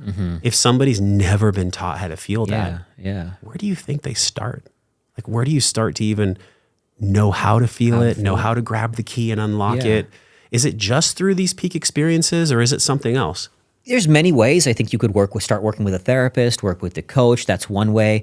I do think that stillness is the key, though, to master stillness. Because even if you go to a therapist or coach, no matter how good they are bringing their paradigms of reality to you. They're bringing their projections. Exactly. That's true. And that's not bad or good. Right, it just right. is the point. Absolutely. But the more you practice embracing stillness, the more you start to even become aware of what your paradigms are. The more you let that unconscious become conscious, and then you be with it and you sit with it and you embrace the process of it. That's ultimately, core spiritual teachings is being here in the now, right? That's the essence of it. And you do that by sitting still, bringing it to the surface, allowing yourself to feel. And there's this idea of like the pursuit of happiness. That's a deeply flawed concept because if you're pursuing it, then anything that comes in the way of it is now a barrier and impediment. Instead, just pursue here, and the process becomes its own fulfillment. Viktor Frankl has said happiness is a side effect. It's not the thing you pursue, it's a side effect of pursuing that meaning. And just being in the here and now, embracing all of this. That's why I think that one of the core virtues of mastery, of peak performance, is the ability to rapidly let go of the past instead of holding on to it. And I see this with some of the people I've worked with over the years. Those who are constantly struggling are living in the past. Everything, their story constantly goes back to the past. My wife kind of jokes, you have a terrible memory. And it's not that I genuinely do, but it's also because I actually just genuinely let go of the past as soon as it's done. Like, that's why it took me a week and a half. I'm done. I moved on. Let's move on. Somebody asked me, what's your best adventure you've ever done? My answer is the next one. Past no longer exists. It's the pursuit now and embracing the process of it. So the more you can let that stuff rise to the surface and embrace the process of it, that's why one of my core mantras is also suffer well. Suffering is not the impediment to the journey of happiness. It's part of the adventure. And then you just be with the process of it all. got it. Now I'm moving through it. I'm feeling the now fully. I'm feeling it fully. I'm allowing myself to experience it fully in service of this mission that I'm on, whatever it may be. I did this 20X with Mark Devine. He's a Navy SEAL. He has a huge movement, SEAL Fit, and he wrote a book called Uncommon. And I did his 20X on my 37th birthday. And I remember like it was this overnight crucible where you do like Murph, which is like 100 pull-ups and 300 air squats, and you do it soaking wet where they're throwing dirt in your face. It was a spiritual moment for me because one of the captains had his boot on my back, and I was cramping so hard I couldn't do push-ups anymore. And I just started grunting, and he yells at me. He says, "Suffer in silence." And that was a profound moment. I was like, damn. Because at the time, I didn't have the faculty to understand what he was really saying. What he was saying is, your suffering is actually why you're here, which is what you learned a lot too. And by me grunting and being in pain, I was actually distracting everyone else from being in their own silence.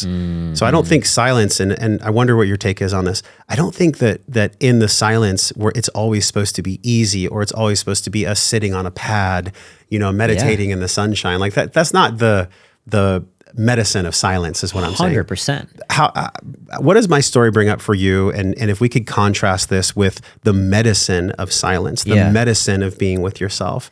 Maybe there are people listening that are inspired to go climb their own mountain or pursue their own Antarctica. Yeah. But at the core of it all, whether you do a physical thing or not, it still comes back to, can you sit with yourself in silence?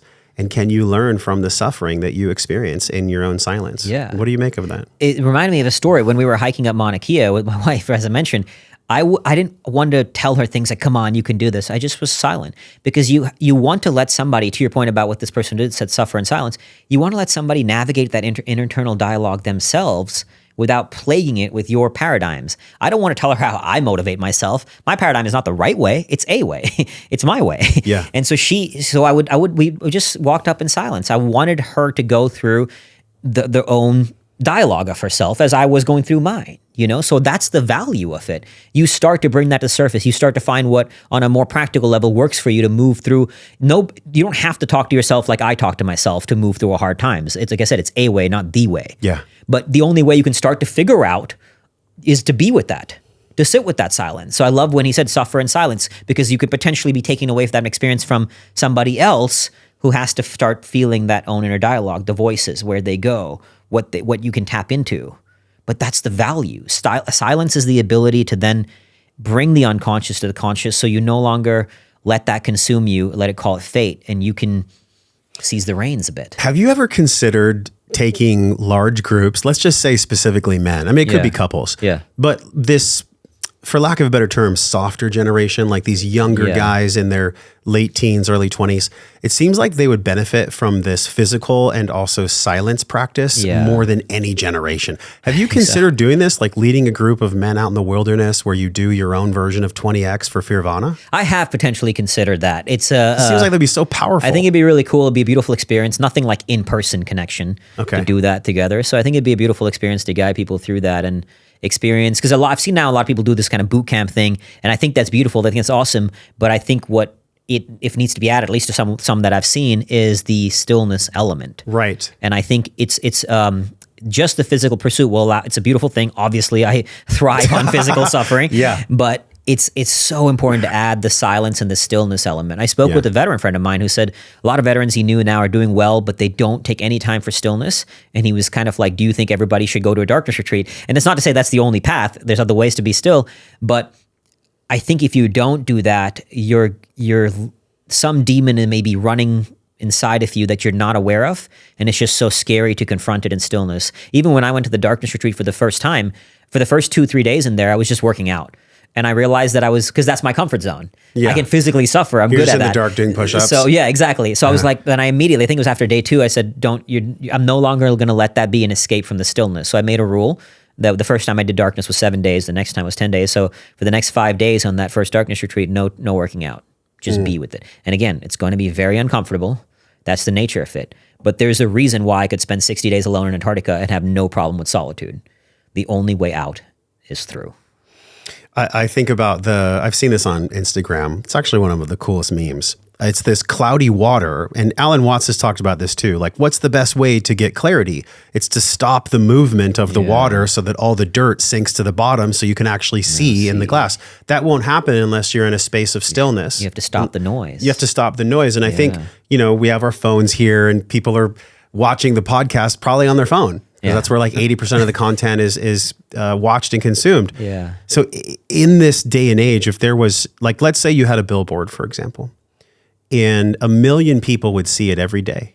Let's say that it was a billboard that, 1 million cars drove by and everybody had to look at it. And there was a couple sentences on there that would speak to this medicine of stillness, that would speak to this medicine of just being in your own self, letting the water be still so you could see down to the dirt. What would be a phrase or two that might be on that billboard? It's a great question. Staying on the lens of stillness. Just on the lens of stillness. Like a pattern interrupt. Somebody's driving and their heart is beating. They've had 4 cups of coffee and they're racing to work and they have all these, the water is just swirling. All the dirt is going everywhere. And they look up at this billboard and they just see a phrase or two from you. Just to meet them where they actually Something are. that comes to mind, I'm sure there's more profound ways to put it, but just immediately what rises to the surface is something along the lines of just pause, be with your thoughts, whatever they are now, sit with them. Just so something to just have them acknowledge, become aware.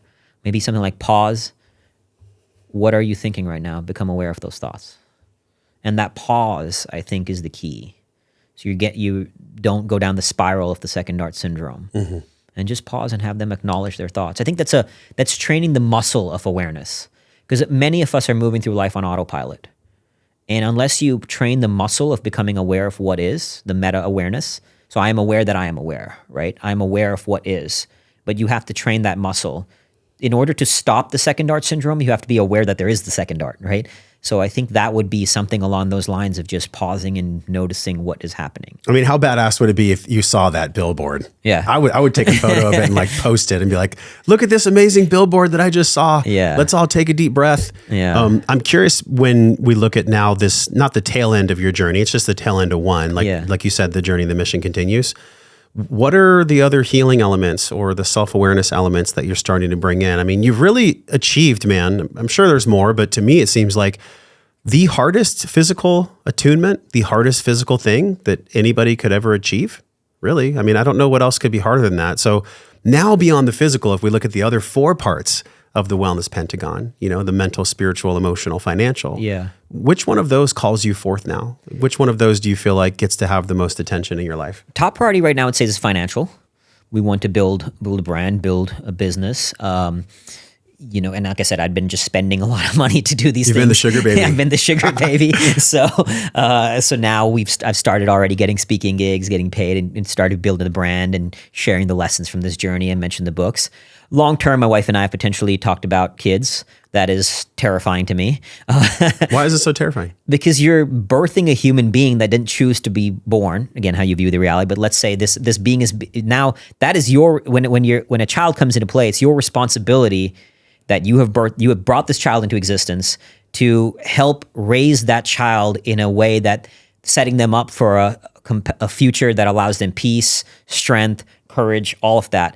And if you don't do that right, and nobody's perfect, I have great parents, but nobody's perfect, and I'm sure I won't be perfect, you are setting them up for a lifetime of unnecessary suffering if the mistakes you make. And that burden of that, I think that it's not just a burden, but it's a beauty of that responsibility. Yeah. So it's terrifying. And I feel like that's a good thing that is scary. Yeah, it should be. I mean, you know this better than I do. And I've talked to my friends who are fathers and others who are mothers that there's the beauty and the burden of that responsibility that is also exciting. One of my friends who has 5 kids said it's the most spiritual experience he's ever gone through as being a father. No and doubt. You can relate more than I can. Kids? Come on. He's actually the same guy who drew that shirt. Oh my gosh. Amazing artist. He has 5 kids. And he said there's nothing like the spiritual experience of being a father. So I can't imagine, I can somewhat relate, but I can't obviously fully relate. Yeah. So that's a little bit down the road right now, the financial. I'm always going to be someone who keeps playing on those other, like I do physically hard things. I like that. And I like pushing myself mentally, emotionally, spiritually, all of that. In our relationship, we continue to deepen, continue to explore. We're building our brand and business together, which is really fun, navigating that together. Yeah. It's a beautiful thing to do all of that. Well, I'm going to lovingly push back on something you said. Please. You had said this soul or this, child possibly didn't choose to come in. And I think in the same way that when you were out there having the conversation with Frankel, and when you were saying, how can I make my finish line feel just as good as my start? Yeah. That language you used is so powerful. And when you said this person may or may not have chosen, I say that they actually chose. And I say this because of my own experience. And I'll do my best not to cry here, but I looked at my son one day, it's like a month ago, and I said, Nova, why did you choose for me to be your daddy? And he just looked at me and he goes, because I love you. It's so profound, dude. That's beautiful. It's so profound because it's everything we've been talking about today. I mean, just even the fact that at 3 years old, he has the consciousness to that. Yeah. That's beautiful. to even That's answer incredible. that question. It's like, wow, what a gift having children is. Because sharing that. I believe that children come into our lives as a man and our lives as a woman to teach us really profound things about the ways in which we've actually been disconnected from the love for ourselves or the love for life or the love for God. And so, that's a very philosophical podcast angle we could go down, but yeah, I from my own life experience, because you were out there having the experience on the ice, right? And an experience that I will never have. I'm not called to that. And you bring that unique wisdom. I would say that the wisdom I've learned from being a father is that, yes, you're right. It is scary because you are the shepherd of this life. And we know what it feels like as men and as women to get projections from our parents, to have fear downloaded on us, to have, this epigenetic emotional transfer given to us. And we didn't ask for these gifts. It's almost like I want to stop parents and stop myself and be like, don't give them that, don't in the Indian culture, give your children no awareness of how to get through hardship. That's actually really deprecating to them. Yeah.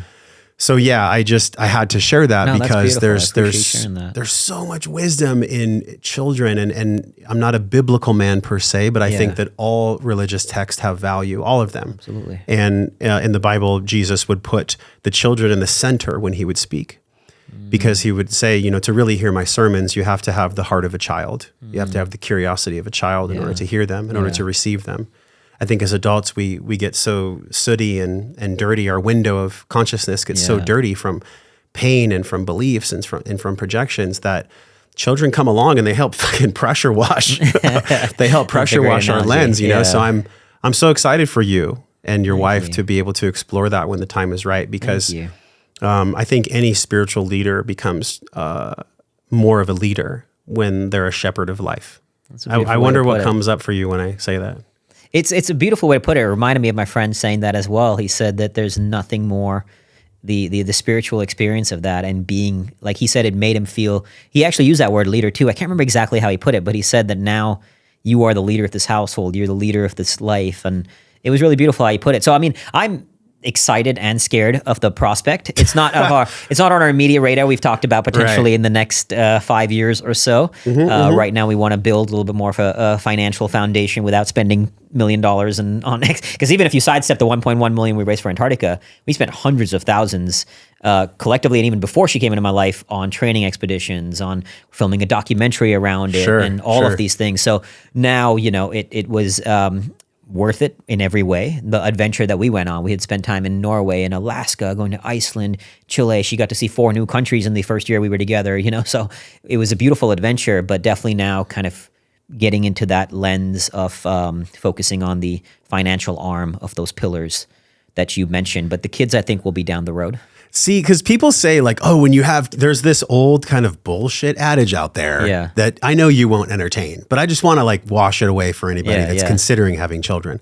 There's such fear mongering out in the world, especially on social, where it's like, oh, when you have kids, like your life will change. Nothing's ever going to be the same. You can't try. It's such bullshit. My kids have been to like 15, 20 different places in different states and everything than I think most kids ever go to. So that's people's limitations. It's a limitation. I've even been told you can't love your wife if you do these things that I do. That's their limitations. Who said that? At a speaking event once, I was told that. Okay, but can you see in that person's projection that it's anytime that I'm judging another person, it's either a resentment of what they have or a jealousy of something they're doing that I want to do. Yeah. Do you find that it's anything else? Oh, for sure. I think you're to your point. I think it is some version of those two. Jealousy or resentment, right? Yeah. And it's so profound to see it in the moment where someone's like, you can't do that. You can't cross Antarctica, blah, blah, blah, blah, you blah. Can't love your wife if you go away, and that's their own stuff. It's their own stuff. Yeah. And like sometimes even people will comment on the podcast like, who is this fool speaking? Or this guy's fat. And I'm just like, Jesus. There could be what a freaking projection, So it's challenging for me sometimes, not all the time, sometimes to practice love, to practice compassion for these people. Dude, I feel you. I can deal with that when you were preparing and even on the journey? I mean, I was commenting. I think your wife saw me comment. I'm like, go for it. She told me how much you were commenting and engaged. And your check-ins were so powerful. Like y'all go to his Instagram. It's at Fearvana. At Fearvana. At Fearvana. There's like this beautiful storytelling of all your check-ins. I could like see you huddled in the snow on your radio. Yeah. And actually, I wasn't planning on doing as many check-ins, but my wife and my parents were telling me how many people were moved by it. So beautiful. That made me want to keep sharing the journey. And I had just yesterday, I was with a friend in Arizona, and he was telling me how he kept checking in and it would help him go to the gym. He was like, man, I don't feel going to the gym today. And he's like, you know what? If Akshay's suffering in Antarctica, I'm going to get my ass to the gym, or whatever it may be. He can't feel his feet. I'm going to go on the treadmill. So whatever it may be. So that was really, that meant a lot to hear it was making an impact, and that people were, obviously I couldn't see the comments while I was out there, but Melissa told me about it. Yeah. And that meant a lot. It felt like where we're in this together, I mean, even the fact that we raised $1.1 million, that was amazing. Hundreds, thousands of people coming together to put this, to get this, and make this expedition a reality. I was alone on the ice, but it was not a solo expedition in that sense. There was an army of people that made this possible. Oh yeah, I was with you. I donated. Yeah. And just the support of people coming together to believe in something that's greater than each one of us as an individual, and that's beautiful. That really meant a lot to me. So I appreciate you and thank you for all the support, brother. Thank you for inspiring us. Yeah. I'm not going to let you go without this last question or two. Sure. So the thing when I look at Fearvana, and can you just share with people the concept of Fearvana, the bridging of the two worlds? What is that? It's this idea that fear and nirvana, two seemingly contradictory ideas, are in fact complementary, and that fear is not the antithesis of nirvana, it's an access point to it. And the whole book is designed around helping people transform their relationship to fear, to suffering, to stop demonizing it in order to use the inevitable struggles we go through in life to find, live, and love your calling, to find, live, and love your purpose. It's so good. The bridging of these two worlds that seem separate, but they're literally built by the same brick and mortar. And that's the foundational skill. Professor Mihai Csikszentmihalyi, he wrote this fantastic book, Flow, The Psychology of Optimal Experience. He says, of all the virtues we can learn, no trait is more useful, more essential for survival, and I forget the last part of the quote, but it goes, more essential for survival than the ability to transform adversity into an enjoyable challenge. That's why to summarize that in Fearvana lingo is suffer well. When you can transform adversity into something enjoyable, when you can find beauty in suffering, then think about it. It's the thing that then it doesn't matter what life throws at you. It doesn't matter what adversity you're seeking. Oh, yeah. You move forward with joy. You can experience joy. This is also a duality that I think is sometimes mistakenly. I've heard people say, oh, you can't experience two emotions at once. But that's based on a construct of the label of what an emotion is. I experienced moments when I felt deep pain and joy at the same exact time. And that again, it's the words we put, it's the constructs, but don't let those limitations hold you, right? So that's Fearvana, that you're going to be able to experience suffering and joy together. And when you are able to do that, you experience what you mentioned earlier in the start of our conversation, to tie a ribbon on all this, is what Joseph Campbell would call the rapture of being alive. Isn't that what we all seek? Awe, the rapture of being alive, fulfillment, happiness, joy. Use whatever word comes to mind. But when you find beauty in suffering, you get that thing you always want, and then you can move forward on the path, whether it's some adversity you're seeking, building a business, raising a child. All those things are hard. Doing anything worthwhile is hard, but you can find beauty on that journey, and then you can embrace the process of it, which ultimately leads to the outcome.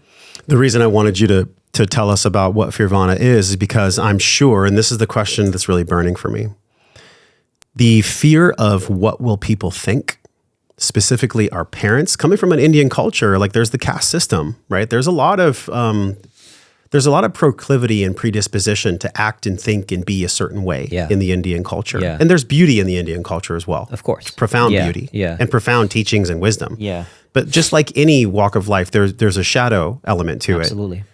the fear of what will people think.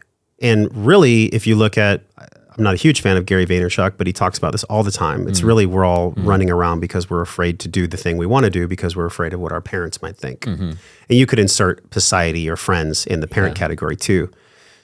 You personally, did you ever get to go through any of the recapitulation or reconditioning your mind when it comes to fear around, from a cultural standpoint, what you were taught? In other words, did the Indian culture ever tell you that you shouldn't be doing what you're doing now? From a cultural standpoint, I left India when I was 8 years old. I'm more American at this point than I am Indian. Okay. I wouldn't say that affected me too much from the cultural standpoint of being Indian. I mean, I am a black sheep in my family.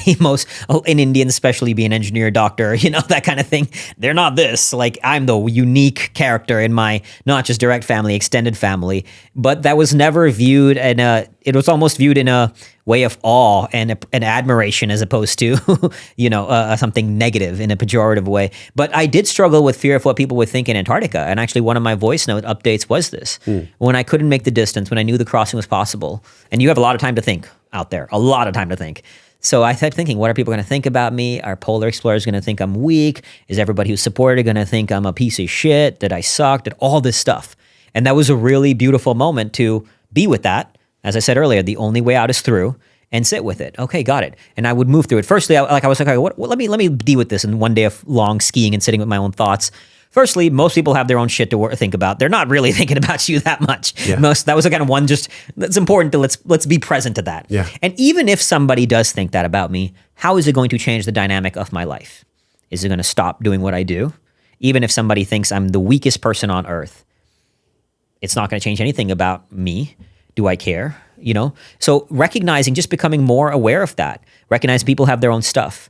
Even if somebody thinks about this, recognizing it's their own paradigm, kind of what we were talking about earlier, right? It's their own lens of reality. And it's not going to change who I am and what I do. Not one bit. And do I know enough? Can I look in the mirror today, and if we bring it back to the lens of Antarctica, and say I gave my all? That's ultimately all that matters. And I know I have enough, at least especially now, enough self-awareness to know that if like even while training today, if I'm being lazy, I know the difference between, hey, today I'm just being lazy, let me go do it, versus, I need a recovery day or whatever it may be. And I can truly say in Antarctica, out of the 60 days I was there, I mean, my first full day off was on day 50. 49 days, didn't take a single day off, was kept moving.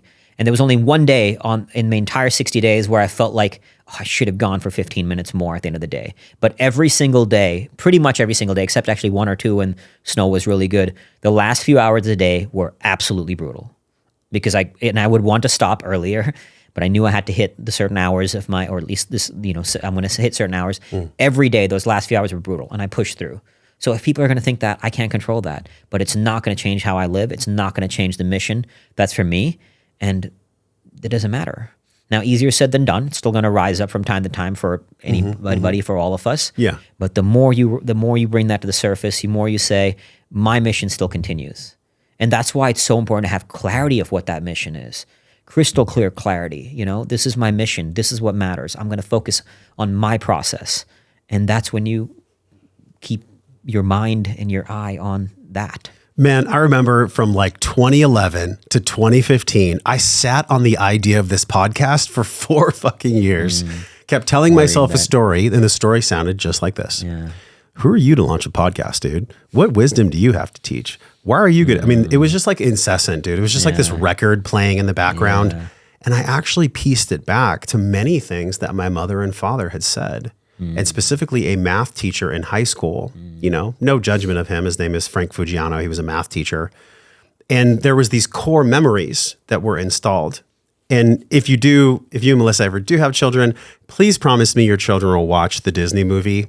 It's called Inside Out. Oh, I love it. You love it? So okay, good. so you've already seen it. So good, yeah. So y'all know this is the best movie, and whether you have kids or not, it's so freaking So good. good, so well done. It's the way that these core memories are actually installed in our hardware. Yeah. So a software event happens, it gets stored in our hard drive.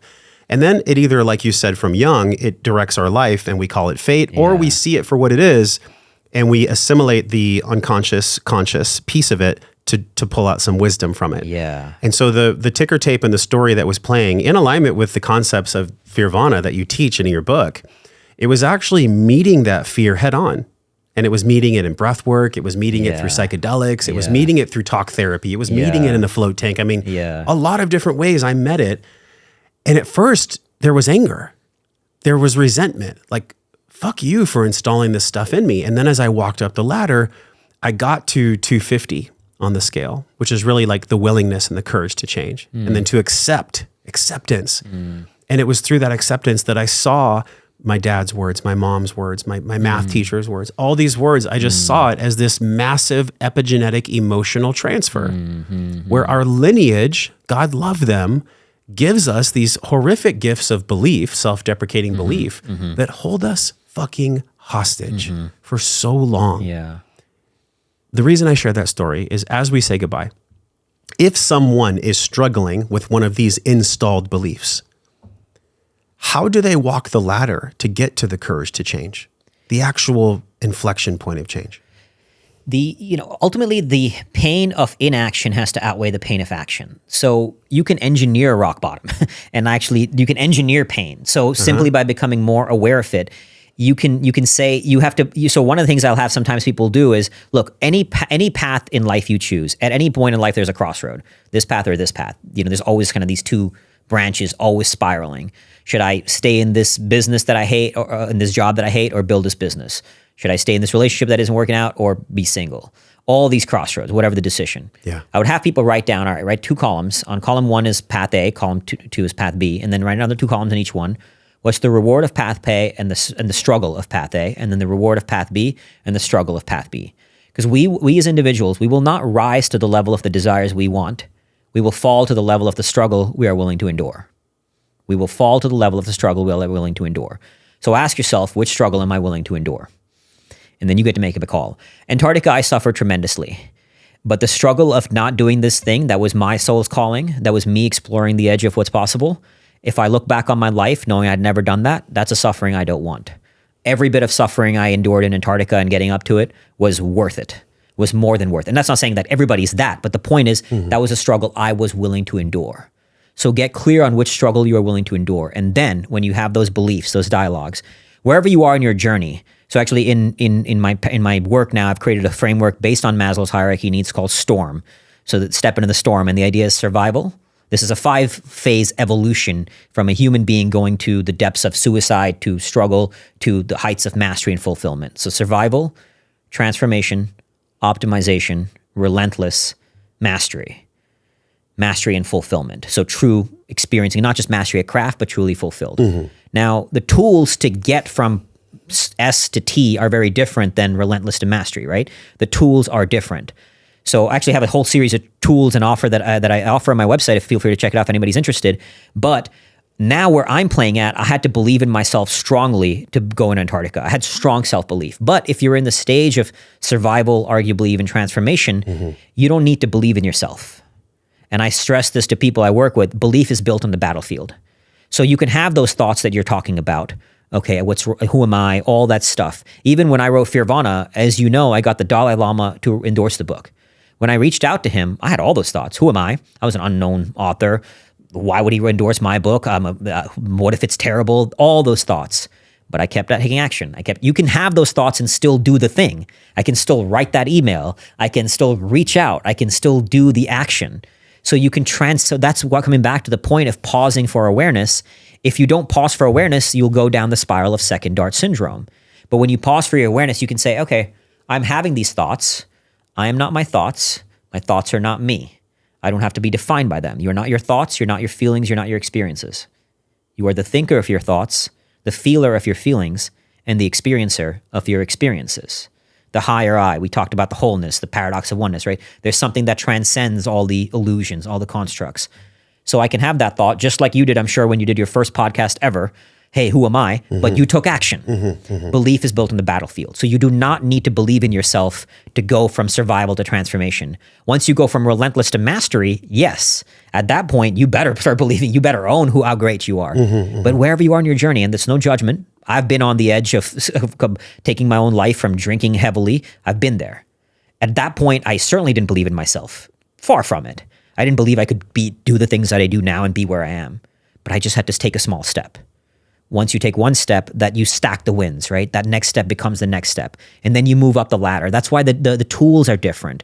You can't work with somebody who's like a Kobe Bryant doing the same tools and somebody who's on the edge of suicide. Yeah. If that makes sense. So starting with, I would say to somebody, as uncomfortable as it is, practice becoming aware of those thoughts, those second darts. Just take one small step. Belief is built on the battlefield. So do not wait to feel confident. Confident is the result of action, not the fuel for action. That's a huge mistake I see a lot of people make. I have to be confident. You weren't. I'm assuming you weren't extremely confident when you started your podcast. Sure. But now I'm sure you're a lot more, right? Confidence is built through action. So it's not the fuel for action. Take one small step to whatever your craft is, and then the next, and then the next. And if you don't know what to do, find out from somebody who's done it. How do you think I learned about polar travel? I didn't start being an expert like anything. I learned. Then you build some skills, right? Then as you evolve, you can, in any craft, whatever the craft may be, and I'll end with this, one of my favorite quotes from Buddha, know me through thy intellect, then destroy it to become me. Know me through thy intellect, then destroy it to become me. The idea is you start with the conceptual mind. You have to take action, right? We also talked about how enlightenment, you can't cling to it, you can't attach to it, but you can create the conditions for it, just like falling asleep. You can't force yourself to sleep. You have to surrender, but you can create the right conditions, a dark room, the right temperature, your bed, your pillow. So same thing. You take action consciously through purposeful action, consciously use the constructs, all of those things. And then once you evolve, then you can make your own rules. Then you break all the rules and you be fulfilled in the isness, the oneness, the pure experience. Man, so good. It's like the big joke is, I think our capital S self is like, well, I got to have the confidence and I got to have the clarity before I take the action. It's completely 180. Exactly. It's like that part of ourself that wants the trust is actually waiting for us to take the action, because that's where the trust of self is actually built. Exactly. That's what I got from you. Absolutely. In this storm model, this framework, which I love, where does prayer come in? Or is it in all the legs? But where is prayer in the storm model the most efficacious? I would say it's in all the legs. It has a different value from guiding you from the depths of hardship in the survival stage. It also has a different value when you're on the cusp of mastery. And again, we all have our own paradigm for what God is and our relationship to God. But I when I first was on the brink of suicide, I didn't have a relationship to God. I would label myself an atheist. I found other ways out, and then I developed, when I actually broke my sobriety after the divorce, that's when I started developing a relationship to God. And the movie Hacksaw Ridge and the book Why Bad Things Happen to Good People helped me tap into that. This is where, coming back, the words can point to the moon, right? So these were conceptual ideas that pointed to the moon, developed a relationship. And so now, did I access God in Antarctica? Absolutely. Absolutely. And that faith. So I think prayer and our paradigm around it is universal to all phases, and how you access that prayer, how you experience it, the tangible results it provides are going to be different along the different phases of the evolution. What do your prayers sound like, feel like now compared to when you're in suicidal thoughts? Now I would say I'm much more conscious about praying for, and often they're shorter. So it'd be something in the morning, or at night before going to sleep. I'll say, thank you, God, for a perfect day. It is perfect because it can't be anything other than what it is, right? So something simple as that. Thank you, God, for the opportunity to be alive today when I wake up. And they're often just accessing, one, just a sense of gratitude, and two, tapping into resources that give us a limitless well of the human spirit. So Harold Kushner, he says this in his book, Why Bad Things Happen to Good People. To me, the surest proof of the existence of God is that when people pray for strength, hope, and courage, they find a level of strength, hope, and courage that they didn't have before that. So I'm not using God to bargain with, right? Hey, if you give me this, I'll do this. But it's pray, give me something in the tap into something that allows me to become better than I am as this mortal being that I am. And you tap into a seemingly limitless well. That's the power, to me, of God, of faith. It's a limitless pool that you can tap into to be something so much more. Man. When I look at, just the last part about Hacksaw Ridge. Have you seen the movie? No, but I get to. You familiar? Yeah, I get to watch it. I highly recommend it. Okay. That man pulled 75 people off a cliff in World War II. This is a true story. He was a Medal of Honor recipient. Dang. Desmond Doss. In firefights, sometimes dragging a person as far as a football field. We did body drags in the Marines for 10, 15 yards, and it's brutal. This man did it for 75 people while being shot at in the middle of a firefight all night, What he did was impossible. After every person he pulled off and lowered off the cliff, he'd say, please God, help me save one more. Now, he didn't say, please God, save one more and sit back, right? He said, please God, help me save one more. That to me is the most beautiful expression of God moving through us and divinity, what he did. I'm so glad you said that. Yeah, it's interesting. This is the second podcast that I've had with my grandfather on the table. And so in the wide shot you're all looking at, it's Joseph Mauro Padalino. And he sacrificed tremendously, and prayer was always a big part of his life. And while I never agreed with everything that he did and everything that he said and all the ways he lived his life, I think that there's a real peace and a real honor in acknowledging all the ancestors that have sacrificed and also the men and women that have sacrificed, like this gentleman on Hacksaw Ridge, so that we could actually be here. I think that's a really beautiful part of this, man. And also in homage to, in respect to your brothers that have been lost and all the people that go through hardship and pay the ultimate price, which is not being here with us anymore. So there's so many ways we could end this podcast. And the best way to do it would be, out of everything that you learned and everything that you've shared from your journey and also in preparation for your journey, what do you believe your soul is calling to you next, beyond just the business and the book and potentially children? Like, what's the next evolution of your soul that you're really calling forth at this time? It's beyond the tangible things of what we're whatever it on. means to you. Yeah. It could be metaphysical, it could be tangible. Just curious. I think it's to help others cross their own Antarctica. And I've been blessed to have lived a pretty epic life. Very grateful for the things I've had, including the suffering, but the life experiences. And to share that, to share the wisdom on earth. That's why being here with you, and if it touches one soul, one person hears this and is able to move through some suffering they're currently going through, to find a greater sense of peace and joy and freedom in this human experience. That's everything. Wander the world with human heart, doctor the sick with human soul. And I hope to be that doctor of the sick. And by sick, I don't obviously mean literally sick, figuratively, in the struggles we all endure, and help guide people through the knowledge of the human soul I've been blessed to have received in my life. Man, it's such a pivotal time for that to occur. Yeah. We need like hundreds of thousands of you. So thank you for being one of those hundreds of thousands, because likewise. Yeah, we are in, to quote Paul Levy, we are in Wetiko. We are in this encapsulation of really abhorrent and malevolent thought. And also at the same time, we're in this beautiful capsule of love and of light and of all these good things. And the only one that's going to win is, to quote my buddy Eric Zimmer, he hosts the One You Feed podcast, the wolf that wins any war is the one that you feed. So thank you for feeding the good wolf, man, and being here in my studio. Appreciate you so much. Likewise. Appreciate you, brother. So it's Fearvana. Y'all go and follow him, and also the website, fearvana.com? Fearvana.com. Okay. The book is on Amazon Kindle, and the resources I mentioned to guide people through the different storm phases are all on Fearvana as well. I really like that framework, and I love that you put prayer into it. I mean, how could it exist without prayer? Absolutely, brother. Such a huge part of it. Y'all, Absolutely. Share this podcast with somebody that has been struggling with fear. Someone that is making fear something that it's not, which is this false evidence appearing real, which is this really hostage, this grip of hostage that is holding them in jail upon.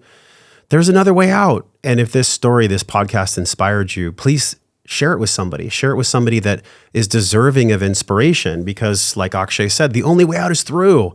But we're not meant to do it alone. Absolutely. I know you're good at suffering alone, but for the rest of us, for the far majority of us, it's important that we thrive in community. So be a pillar of your community. Share this podcast. Until we see you again, I'm wishing you love, wellness, but most importantly, which we covered a lot in this conversation, peace and power. You cannot have power unless it comes from peace. All right, we'll talk to you soon.